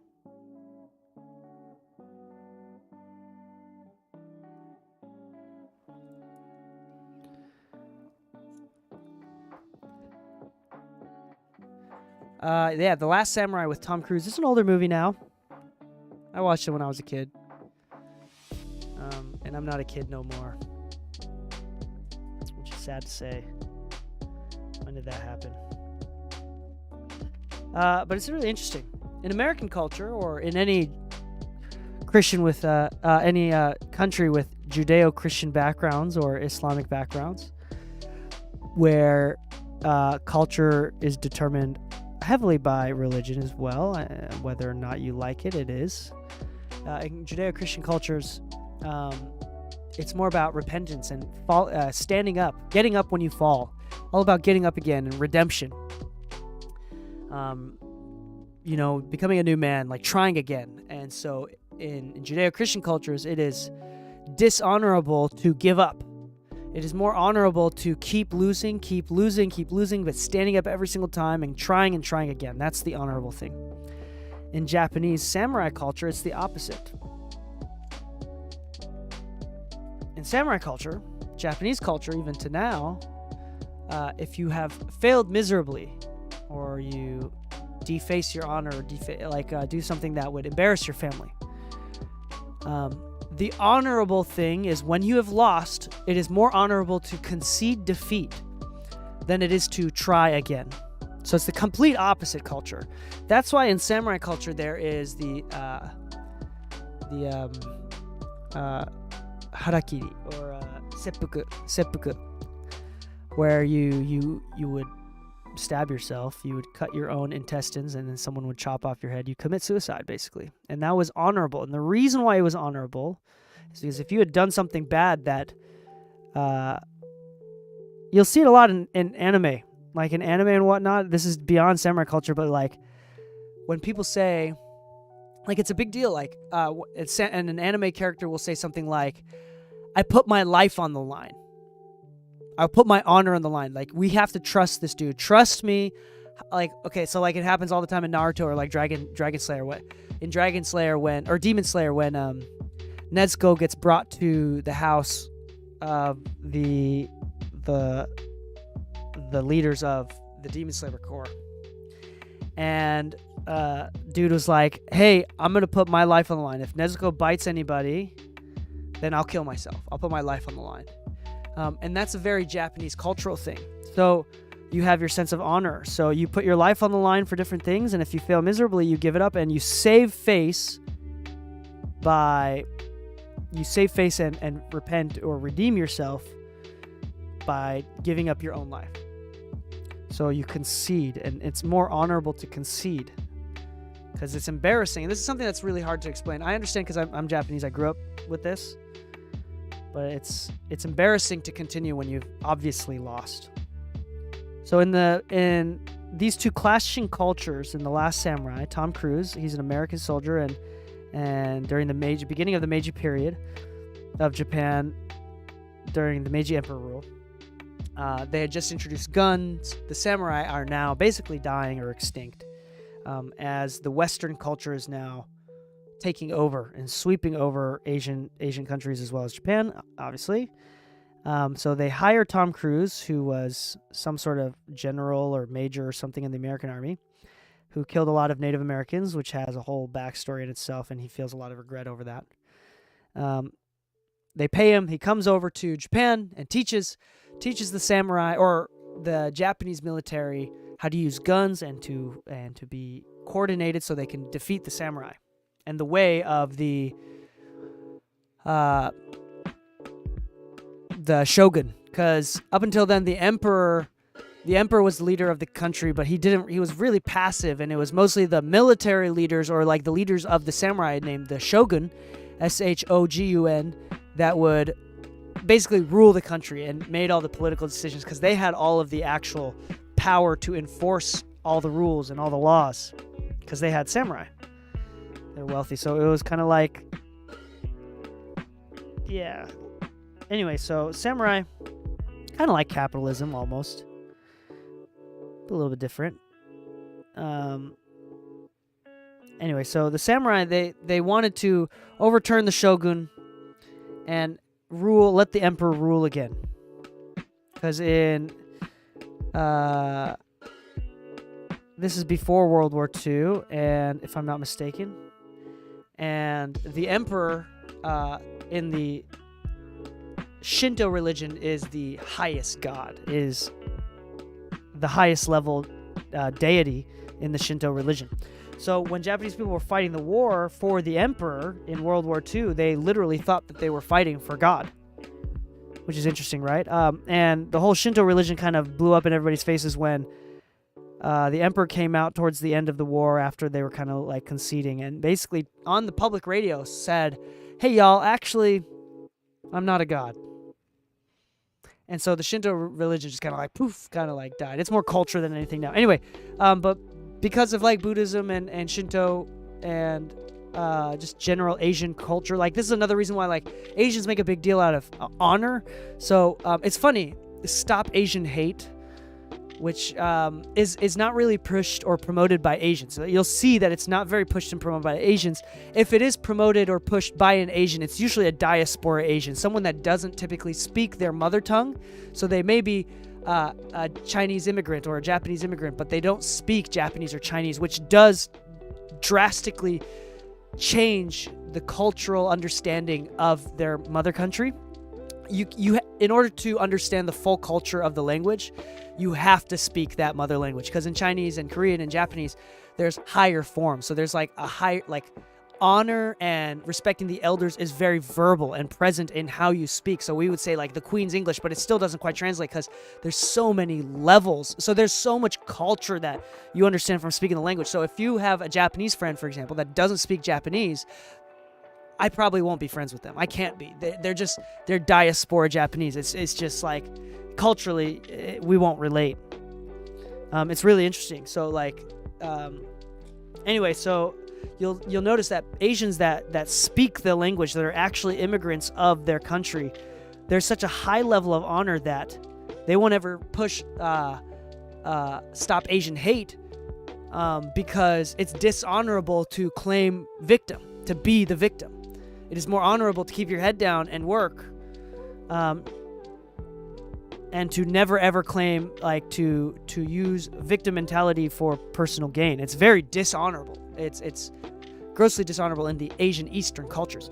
So that's why even on SNL, like the gay Korean dude, like when he was on Weekend Update and he was asked about Stop Asian Hate when that was a big thing, he beat around the bush every single time. Like he did it 2 or 3 times. Like he never really addressed it straight on because it's dishonorable to do that, and I think he knows. That's why it's mostly that specific political thing never really caught on because it was mostly pushed by white and black people. It was not pushed by Asians. It was mostly black and white influencers, not Asians. Interesting, right? So anyway, back to Stop Asian Hate, back to Tom Cruise's Last Samurai. At the end, and he meets one of the samurai leaders of the village. He's taking care of the samurai village, and he meets him because they're in this battle, and they lose. The Americans, or the untrained, uncivilized, untrained Japanese army, lost to the samurai because they were totally untrained, and they captured Tom Cruise's character. And it was interesting because he never gave up. And all the samurai were like, what the heck is going on, dude? We're surrounding you. There's 10 samurai surrounding you. Give up. And he never did. He ends up killing one of the samurai.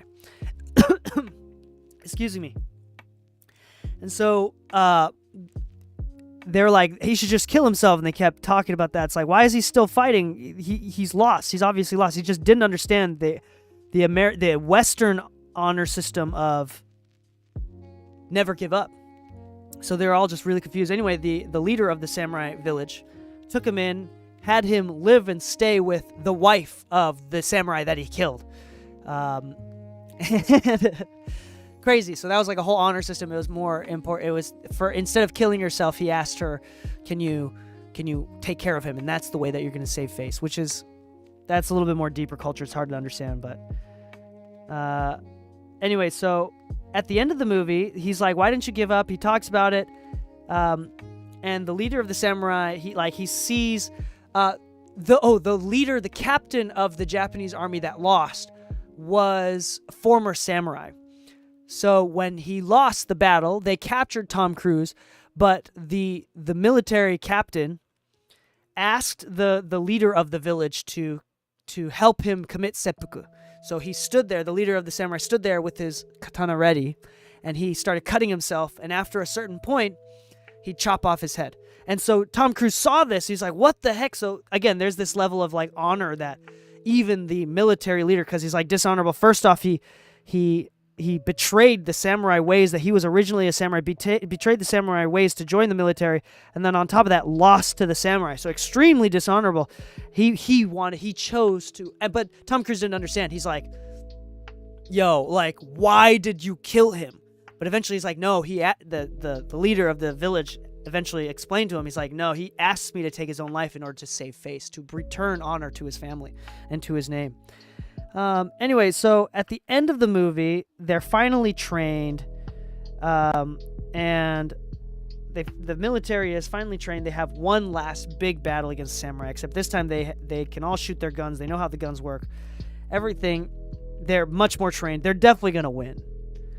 Guns versus, you don't bring knives to a gunfight, right? So, at the end of the movie, it's really interesting. You see,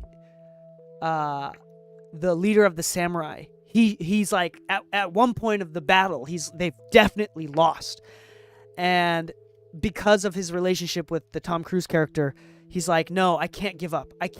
So he could have just left and killed himself or committed suicide, but he kept fighting, and it was it's this beautiful turn of culture and events where he's like, no, I know we're gonna lose, but I have to fight. For the sake of my honor, I have to fight, which is the opposite of what samurai believe. That it's something that he learned from his Western friend, Tom Cruise.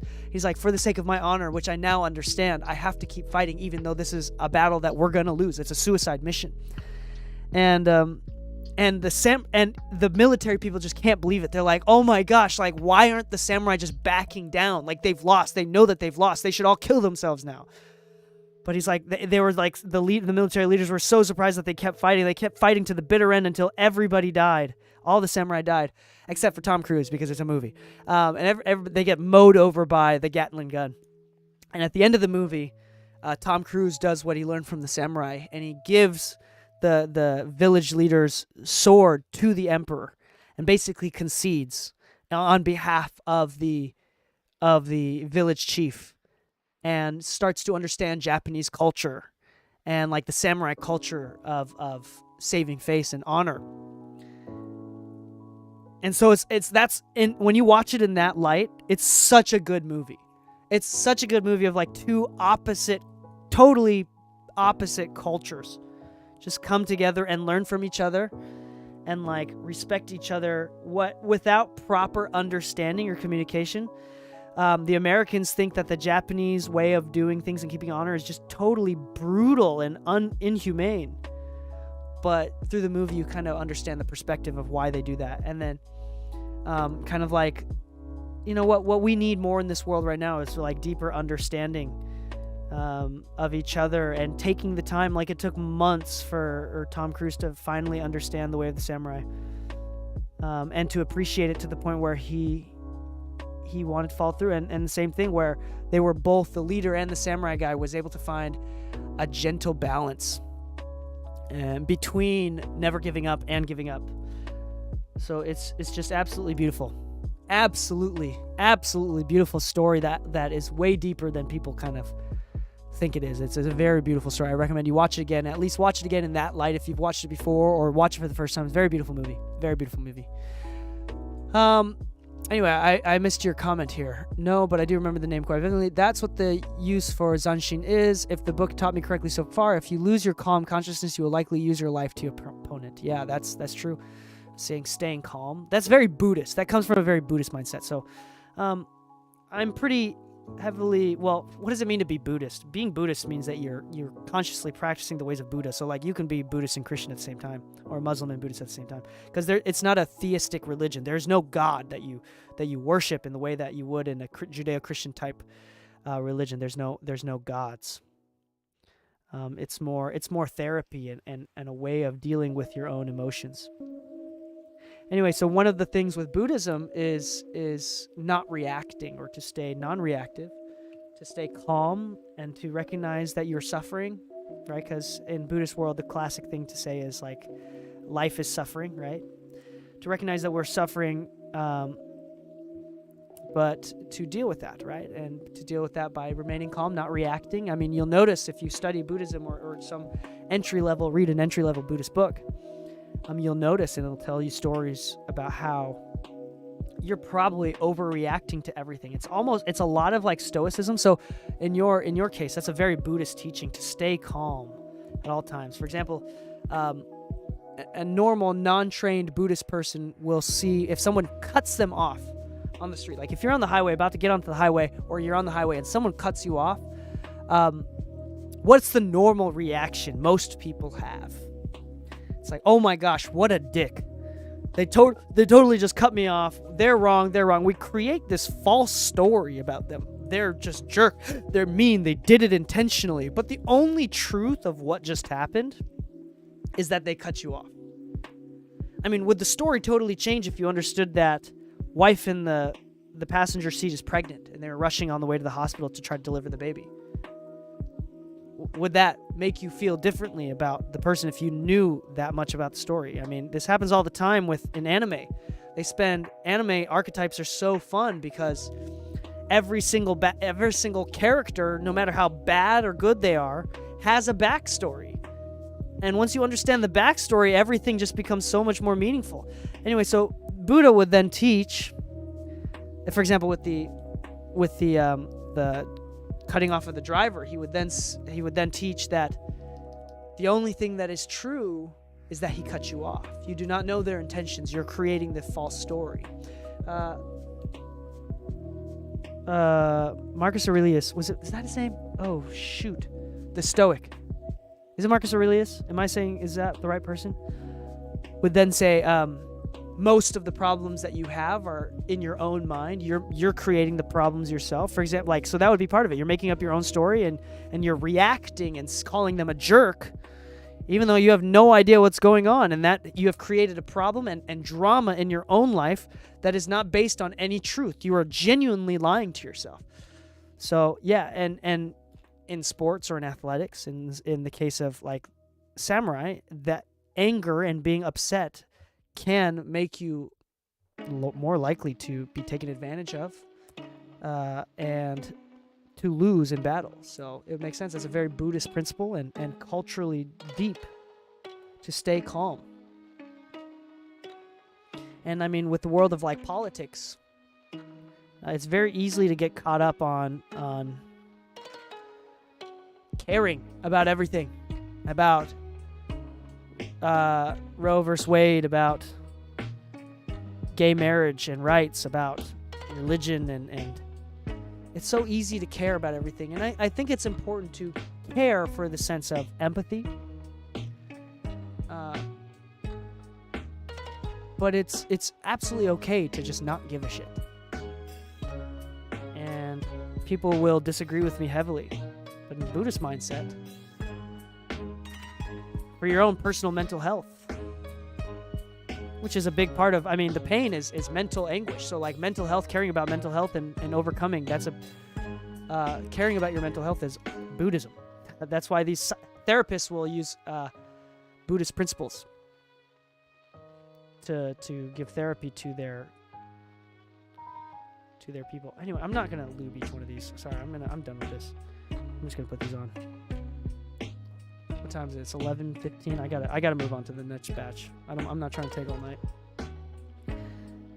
Anyway, so yeah, I do recommend, if it doesn't matter if you're Christian or if you're not, if you're atheist or if you're agnostic, I don't care if you're Islam or a Muslim, Islamic Muslim, and it doesn't matter. Study Buddhism. I highly, highly recommend it. It will help bring peace to your life and kind of put things into perspective. Non-permanence. For example, there's a TikTok channel where a Buddhist monk, a Tibetan Buddhist monk, in his most recent video talked about gender fluidity. And it's interesting, like, what does a Buddhist monk talk about gender fluidity or something modern like that? And I wish I'll just play the video. Honestly, I have the video on my phone. I'll play it. It's really, really great. A mindset that everybody should. I'm trying to be pluralistic. I don't know what pluralistic is. I need to look up what that means. But it's probably something similar, right? This is a really interesting video of something controversial or kind of supposedly controversial. Listen to this. Gender fluid is a big topic right now amongst young people. So whether you are confused right now, don't know what's going on with hormones, don't know, what you identify with, either you like males or females, if you're gay, straight, lesbian, transgender, it's okay. It's all right. You see, the Buddha taught life is impermanent. That means your mood is impermanent, your sexuality is impermanent. People are subject to change. They're fluid in general in life anyways. And so when people don't understand where you're coming from, when you try to make your case, that's okay too. You don't have to make your case. You're not obligated to explain to them. You just tell them, look, I'm Buddhist. And this is why the Buddha was awesome, because he doesn't discriminate. He doesn't care. As long as I'm not doing harm to myself or other people, you're super. You're golden in the eyes of the Buddha. So I hope that clears things up for all of you about gender fluidity. So again, it comes back down to, honestly, to put simply, to not care. Who cares? Are you hurting me? Are you hurting you? As long as you're not hurting yourself or hurting others, who cares? It's very beautiful. Very poetic. Very important skill to have, to not react. I myself am trying to be more aware of when I react to things emotionally. But I'm still not perfect. I still find myself being I myself am the reason of my own unhappiness many times, and I notice it, and I try to fix that. It's very beautiful. You should look into Buddhism. There's a book, if you're interested. It's hard to kind of get started in Buddhism in the Western world. There's not that many resources. There's a lot more now than there used to be. But there's a book that I recommend, or audiobook if you're on Audible. I have here that I recommend. Hold on, let me grab it.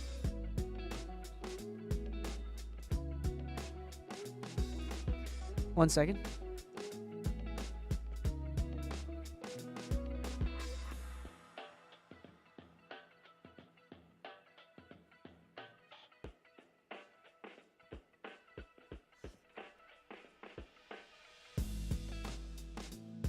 No Nonsense Buddhism for Beginners by No Nonsense Buddhism for Beginners by Noah Rasheda. This is an audiobook as well. It's a pretty easy read, pretty light read. You can finish it pretty quick.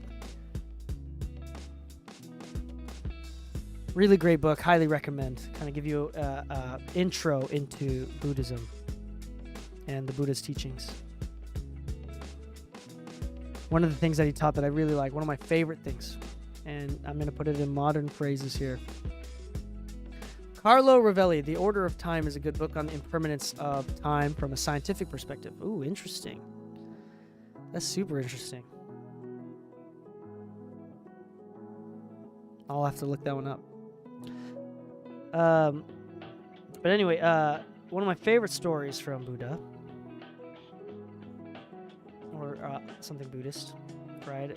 They're trying to get you to do this, where right now, for example, NNChef, right? You probably don't have a headache right now. Did you notice that you don't have a headache? Probably not. We'll call that a neutral emotion. You didn't even notice that you don't have a headache. But when you do have a headache, is there anything else that you can think of? It clouds your mind. It becomes a overwhelming negative thing. My head is hurting. My migraine is crazy right now. It's absolutely a very negative thing that you have going on in your life. And if we can have the level of gratitude and awareness that we can turn not having a headache into a positive thing, where we're now grateful that I don't have a headache. I'm very grateful right now that my head is not hurting. To recognize that. Recognize that you're not suffering, and be able to enjoy moments that you're not suffering to the fullest. How beautiful that would be. That's a very Buddhist thing to believe. To try to turn your neutral moments into positives through awareness and gratitude.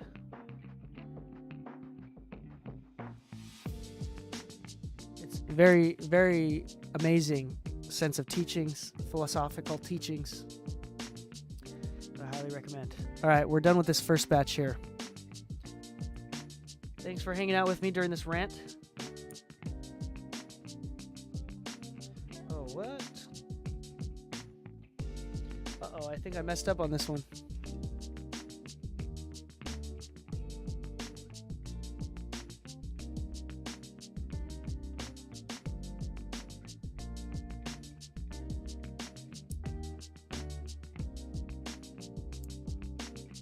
What the heck?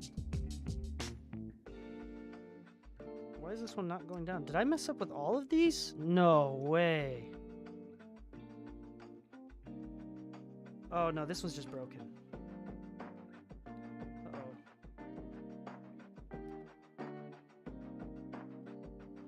Uh-oh.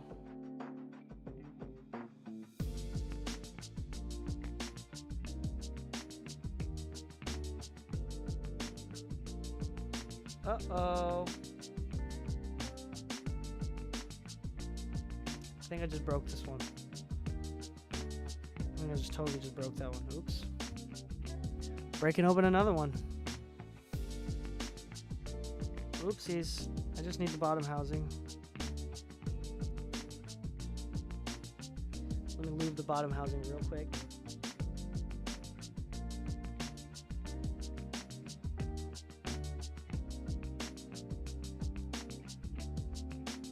Oh gosh. was the first one that I like broke. I haven't broken a Switch before in my life. It's crazy. Oopsies.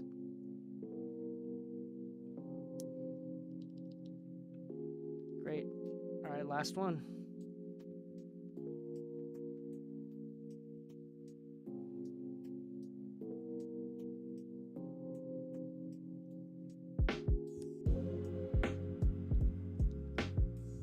Great.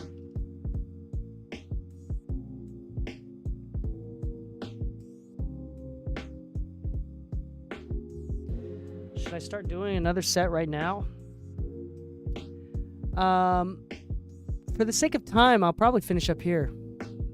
Ooh. Hold on. Depends if I need to dye my hair again to get it a little bit more white. The entire evolution of science would suggest that the best grammar for thinking about the world is that of change, not of permanence, not of being out, but of becoming. Quote from the book. The word is not so much made of stones as of fleeting sounds or of waves moving through the sea. Yeah, that's true. Yeah, it's all about change. What is the quote? There's a quote that I love from an old late 1800s writer. I forgot the name of it. I could pull it up right now, though. It says, the quote is, "A reasonable man changes himself to fit..." Oh, I should just pull it up. I was going to try. I think I can get it pretty close, actually, but I just don't want to butcher it. I'm pretty confident I can get it pretty close. There it is. George Bernard Shaw once said, "The reasonable man adapts himself to the world. The unreasonable one persists in trying to adapt the world to himself. Therefore, all progress depends on the unreasonable man." Interesting, right? We must progress somehow. I don't like the idea. I don't like the idea of, not politically speaking, but like conservatism in the sense that like things work, so let's just keep them the way they are. I don't really like that belief. I think that's very hopeless. I like the idea of making mistakes and trying things and finding out if it doesn't work. And if we find out it doesn't work, then we know that some other path, or going back to the original path, we can go along it more confidently. For example, if there's a fork in the road and we go down one path and we felt like that was the right one, and we found out it's a dead end, then we can at least go down the other path more confidently, knowing that this is the right way. Right? Interesting. I like the idea of progress. Super cool. Yeah, I love philosophy, and I talk a lot about it. So, and I think philosophy has a lot to do with music as well. Oh, I'm not going to do any more right now. Oh, I'm going to wash out my hair of bleach. Oh, thanks for following. Joe Bob Stanton. I'm going to wash my hair of bleach. I got half the switches ready right here. I'm going to build this keyboard, or start to build it, so you can see what it looks like aesthetically. And then if we have time, I'm going to do the rest of these. But we're going to take a 2-minute break as I go get the bleach out of my hair and see how much it's changed.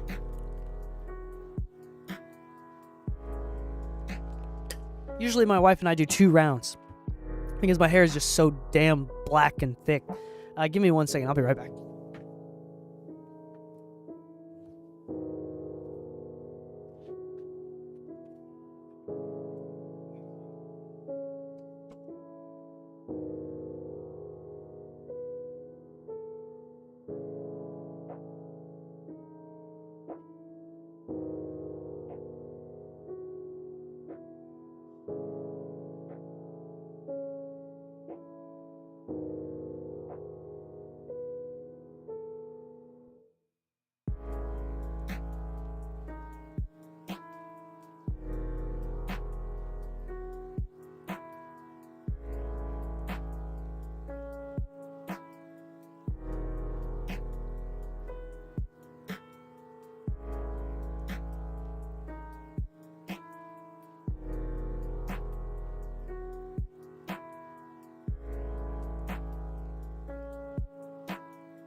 I'm back.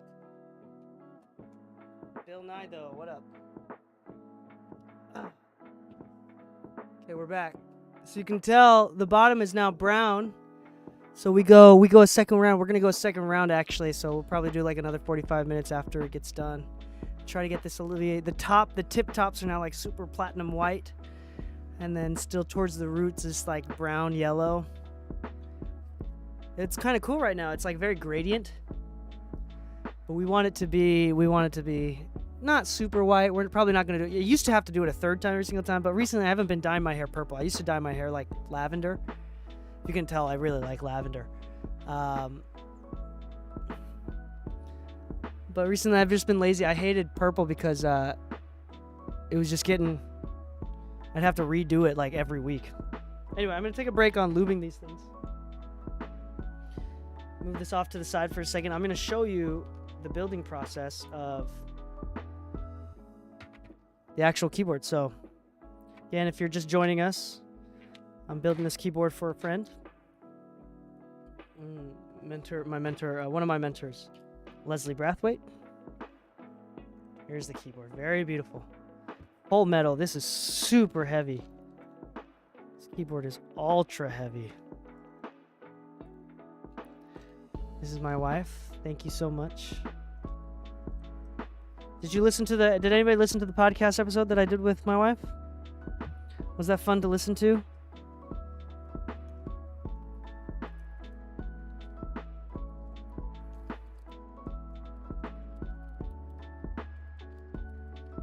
We did an episode of the podcast together. It was very fun. What did you think, babe? Was it fun? I thought it was fun. It's a good exercise. Okay, let's see if this is gonna work. Put the foam on here. There we go. Okay, so it should just kind of stick into place.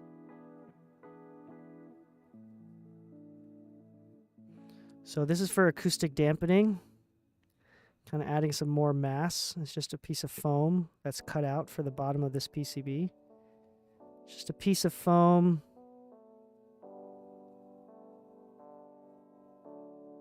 Add some density to the PCB so when the keys touch the board, hit the board, okay,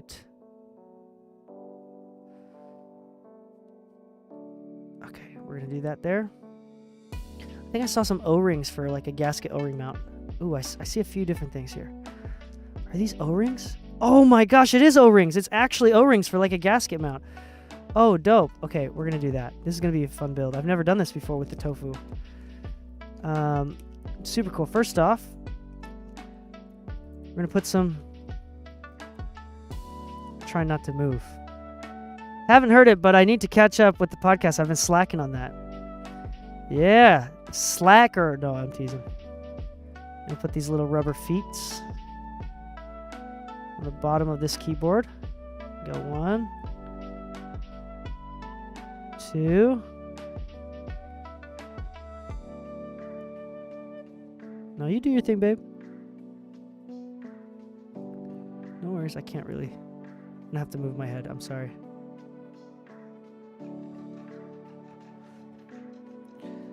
Alright, putting on the little rubber feet at the bottom of the keyboard base. So there we go. I can peel this off too. Well, I should leave it on. I should leave this plastic on. There's like a little plastic film, protective film, if you can see reflecting on the brass weight. Oh, this is so heavy. Like this by itself is so heavy. That's like a solid like 15 pounds. I'm not kidding. That might be like 15 to 20 pounds. So these little gaskets. Ooh, this is so awesome. I've never had... Oh, that's so awesome.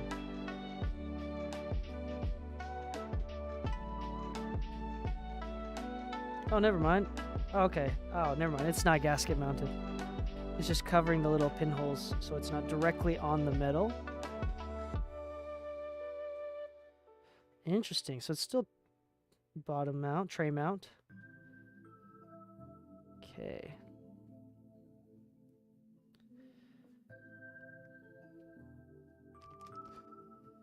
I'm gonna put this with the foam. I'm gonna push the foam back in. Actually, before we push the foam totally in, I should probably lube. It keeps popping out. There you go. So I'll get it to stay in place while I screw this in.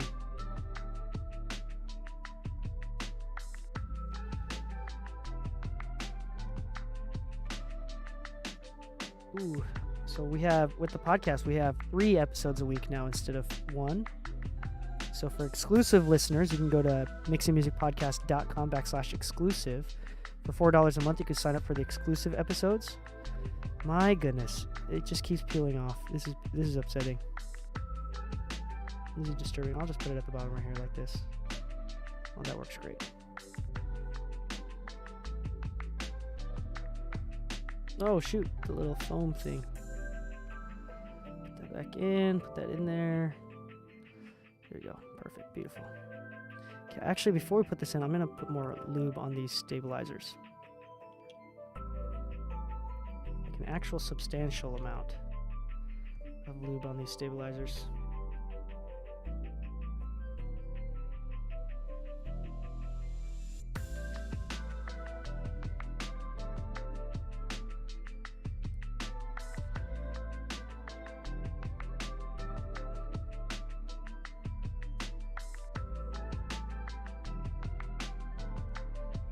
There we go.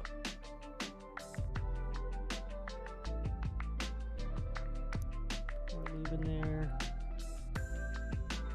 Actually, lube in the...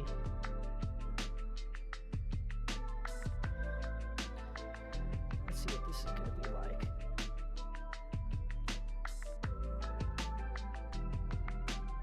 These are the classic cherries, so they're clipped. Clipped cherry stabs. I did not get like Duroc or other company stabs for this one. This is going to be a modded, but not crazy modded. I did... Ooh, there we go. That's a good amount right there. Let's see. More right here.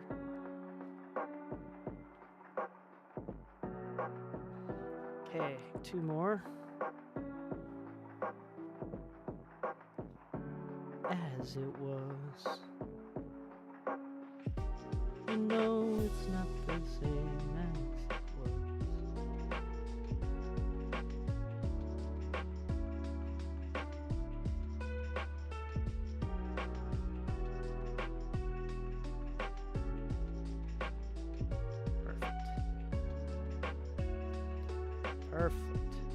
Perfect.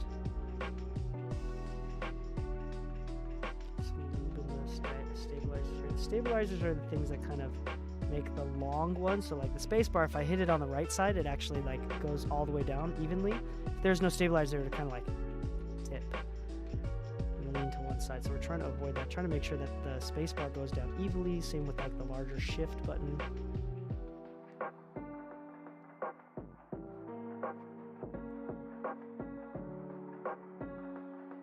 Okay, that should be good enough. I've already lubed it once, so I'm trying to go crazy with it. There we go. Get that into there. And then we put this on it. This is now foam for the top. Ooh. Hold on, we got some questions from the chat. Joe Bob Stanton, what number keyboard are you on all of the ones you've built before? So this will be my four and a half build. Technically my 5th. I'll just say 4.5 because I broke the first one. So I like spent like a dozen hours on it, but I ended up breaking it, so I couldn't even use it. Had to buy extra parts and do it all over again. So even though it ended up only being 1 keyboard, but I did it twice, so 4. Okay, so there's the foam there. And this is an aluminum plate. Plates are super duper important. I'll show you why in a moment here.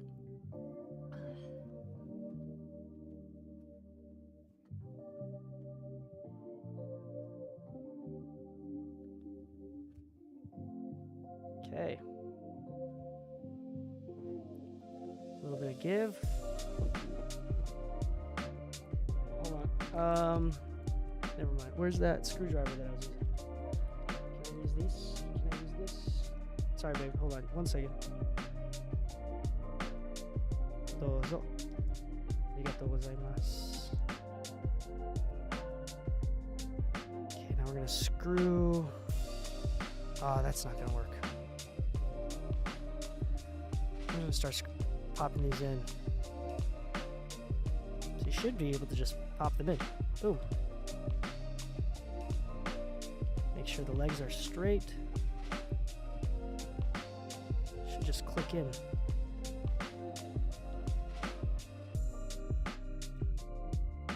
Let's find out. And this one I'm not keeping for myself. Like I said, this is a gift.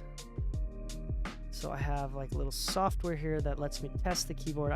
This didn't feel right going in, so it makes me concerned.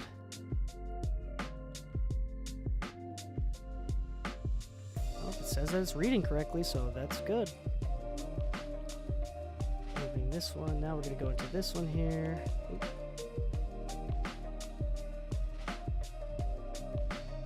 I swear on my life, these keys better work. There we go. It's scaring me a lot.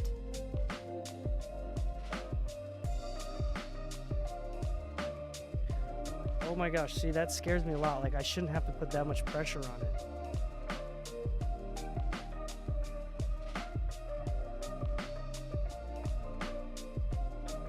Actually, instead of doing these, I should probably do like the middle row here. That one's working. So I have a key tester software in front of me that shows me that it's actually working. Yep, that one's good. That one's working.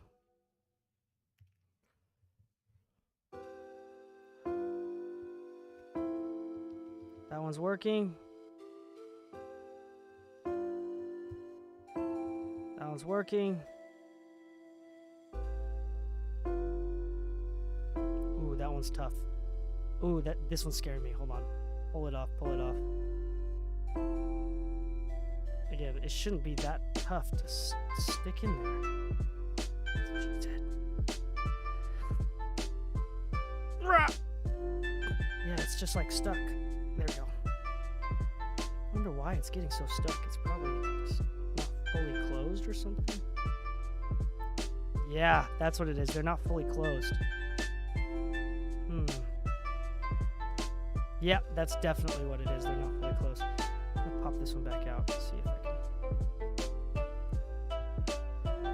There's usually a keycap puller, or switch puller, but I don't have it with me right now. I have to bend down and grab it.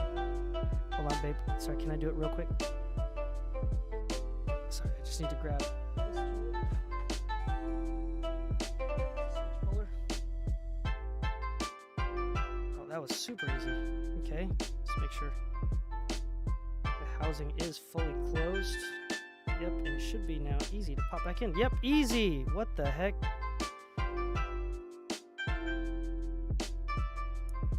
Oh, see, that one wasn't closed all the way either. Oh, it's super easy now that I got the hang of them. Let me do these again. Oh, I can't. Oh, that's tough to pull out. Oh, my. Oh, gosh. Yeah, those are not coming. Oh, my. Those are not coming out. Oh, it's because it's plugged in. Duh. So why isn't it coming out?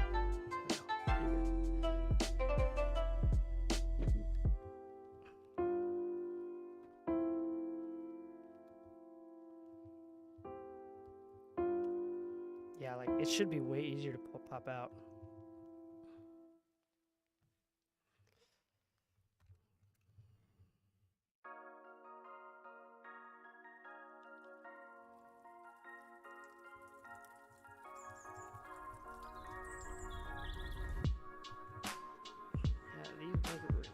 2. I'm just gonna grab all of these.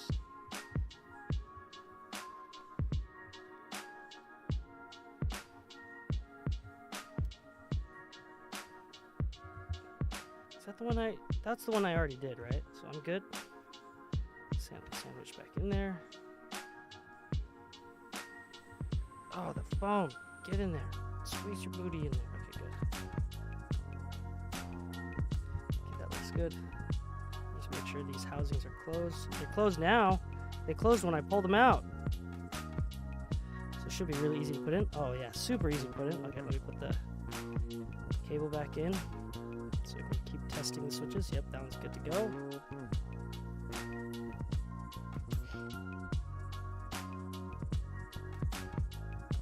Yeah, these are now super easy to just put in because they're actually properly fitting.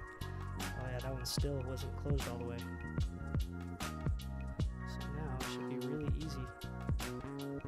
Oh yeah, it's such a dream.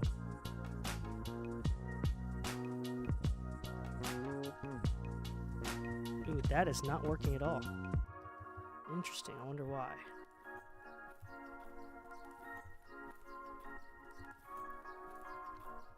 Crazy how things work, huh? Let's see, hopefully it's just the switch, not the... Okay. That's weirding me out. Hopefully it's not that button. Okay, let's try a different one here. Oh no!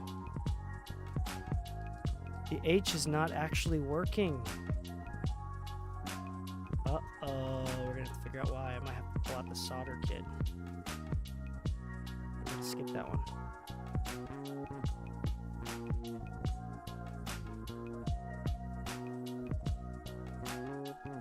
Okay, the J works. K works.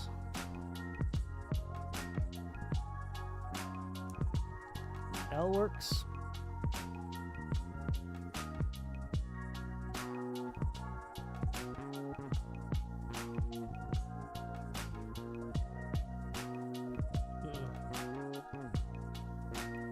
Okay, that housing wasn't in all the way again. Okay, the semicolon works. What's up with these? I guess I didn't close the housing all the way in. Oh, all right. Thank you, babe. Setting timer for another 45 minutes. Set timer for 45 minutes. Put it back on the wireless charger. All right.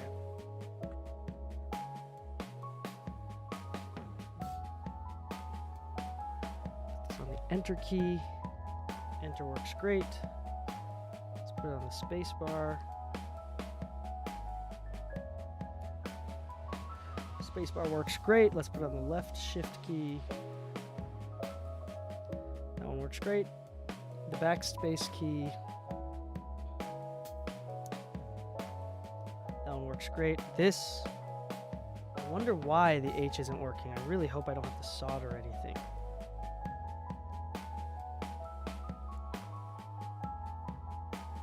Housing doesn't feel connected. It was feeling a little bit difficult for it to go in. Let's try again.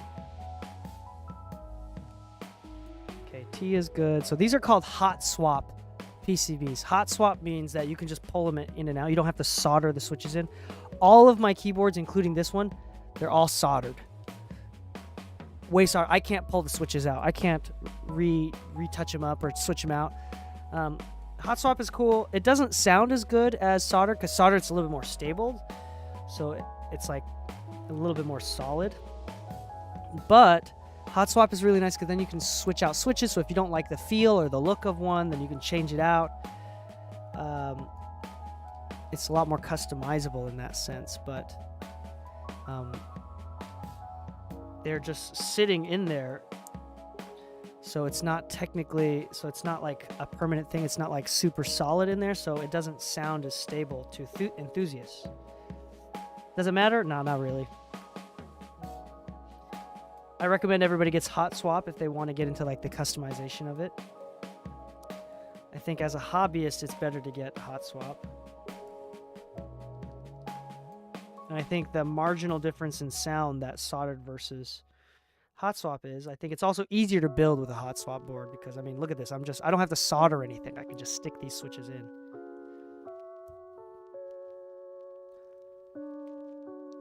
Yeah, they're already routed. So you can use the software and totally reroute everything. I can make every single key on this keyboard a P if I wanted to.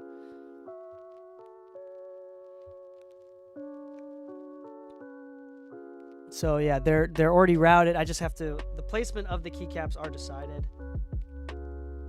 Ooh.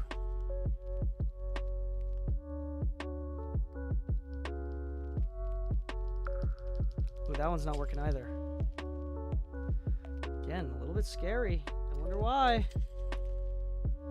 Hopefully it's not the key. A little bit scary. Hopefully it's just the switch. It was. Okay, that one was just the switch. Hopefully, maybe this one will work. That was weird. The switch didn't work on the other one. Maybe I can make the H work on this one. Come on, please.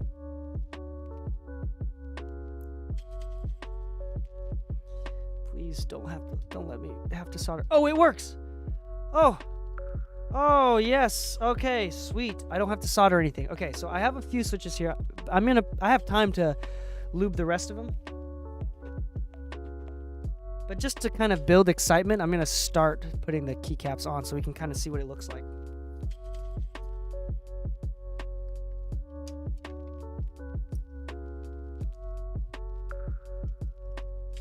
Ooh, that is a great...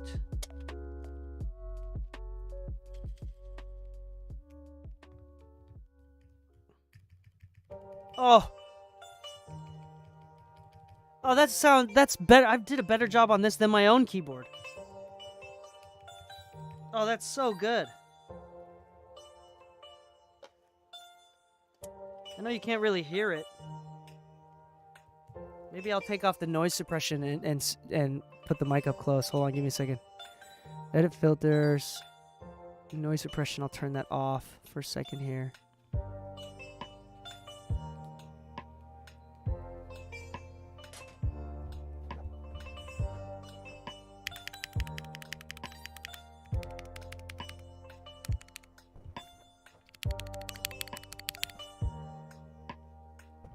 Sounds phenomenal. Alright, let's put the A switch on. Ooh, let's put in the enter key. So these are what's called double shot keycaps. So the legend is red and it pokes through super duper well. Like the color is super nice. It's because the top plastic is purple, but they've injected the red plastic. So this is not paint or a sticker. It's literally a second layer of plastic. I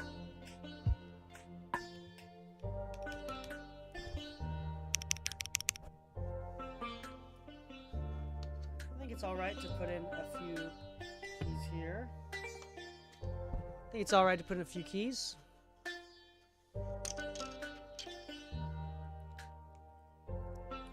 Well, this is going to sound so good, I can tell already.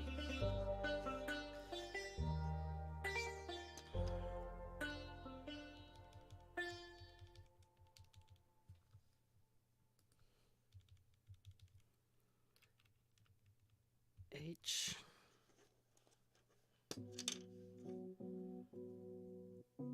J.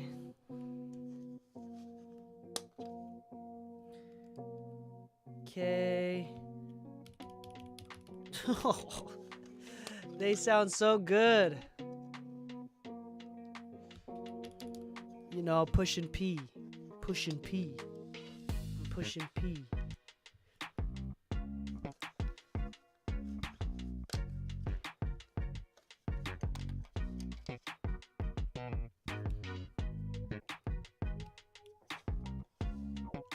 Actually, I'll probably take H off just because there's a screw right there and I want to be able to reach it. There's a few screws on this board. You can hear it.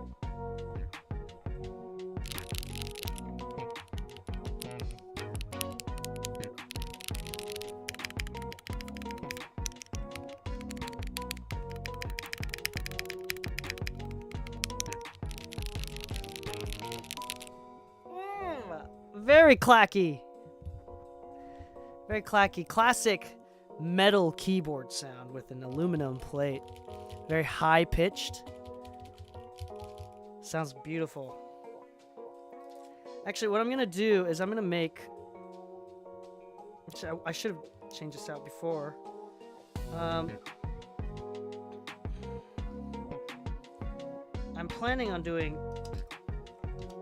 the enter key.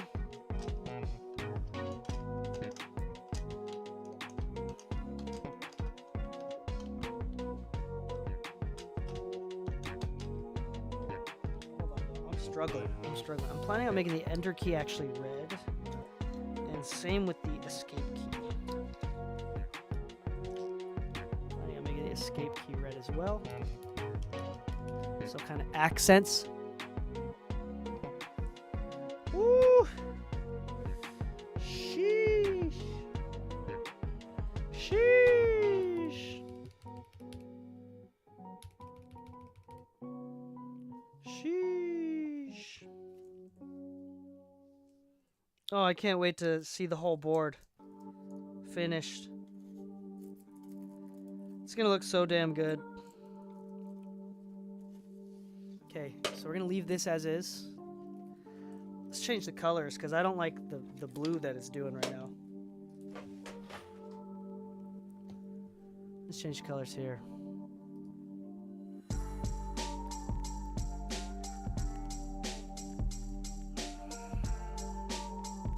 So there's a software that I wish I could show you, but so layer 1.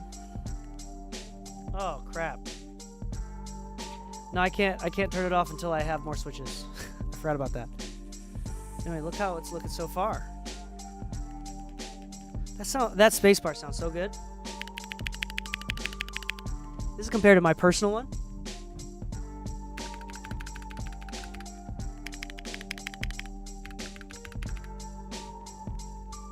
The white looks great too. Look at that white with the purple. Ooh.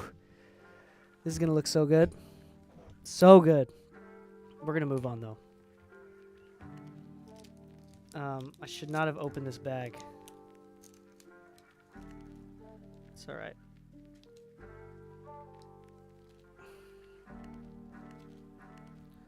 Let's lube more switches. Yay. That was so unenthusiastic.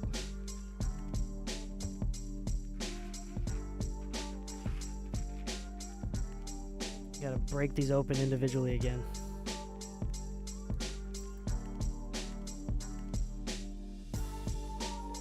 Spring.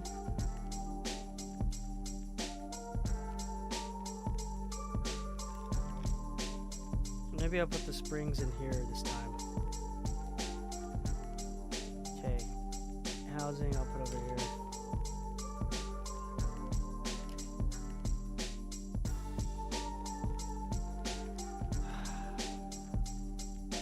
This is again the most tedious part of the gig.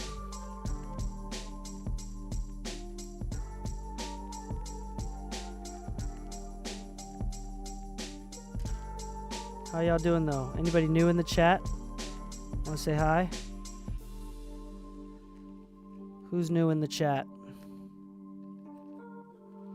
There are way too many of you up this late watching this stream.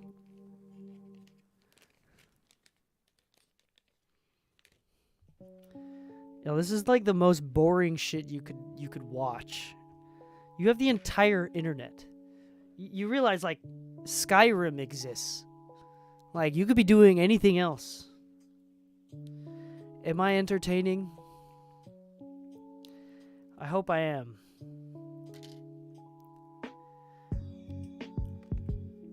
I bought Skyrim a few weeks ago.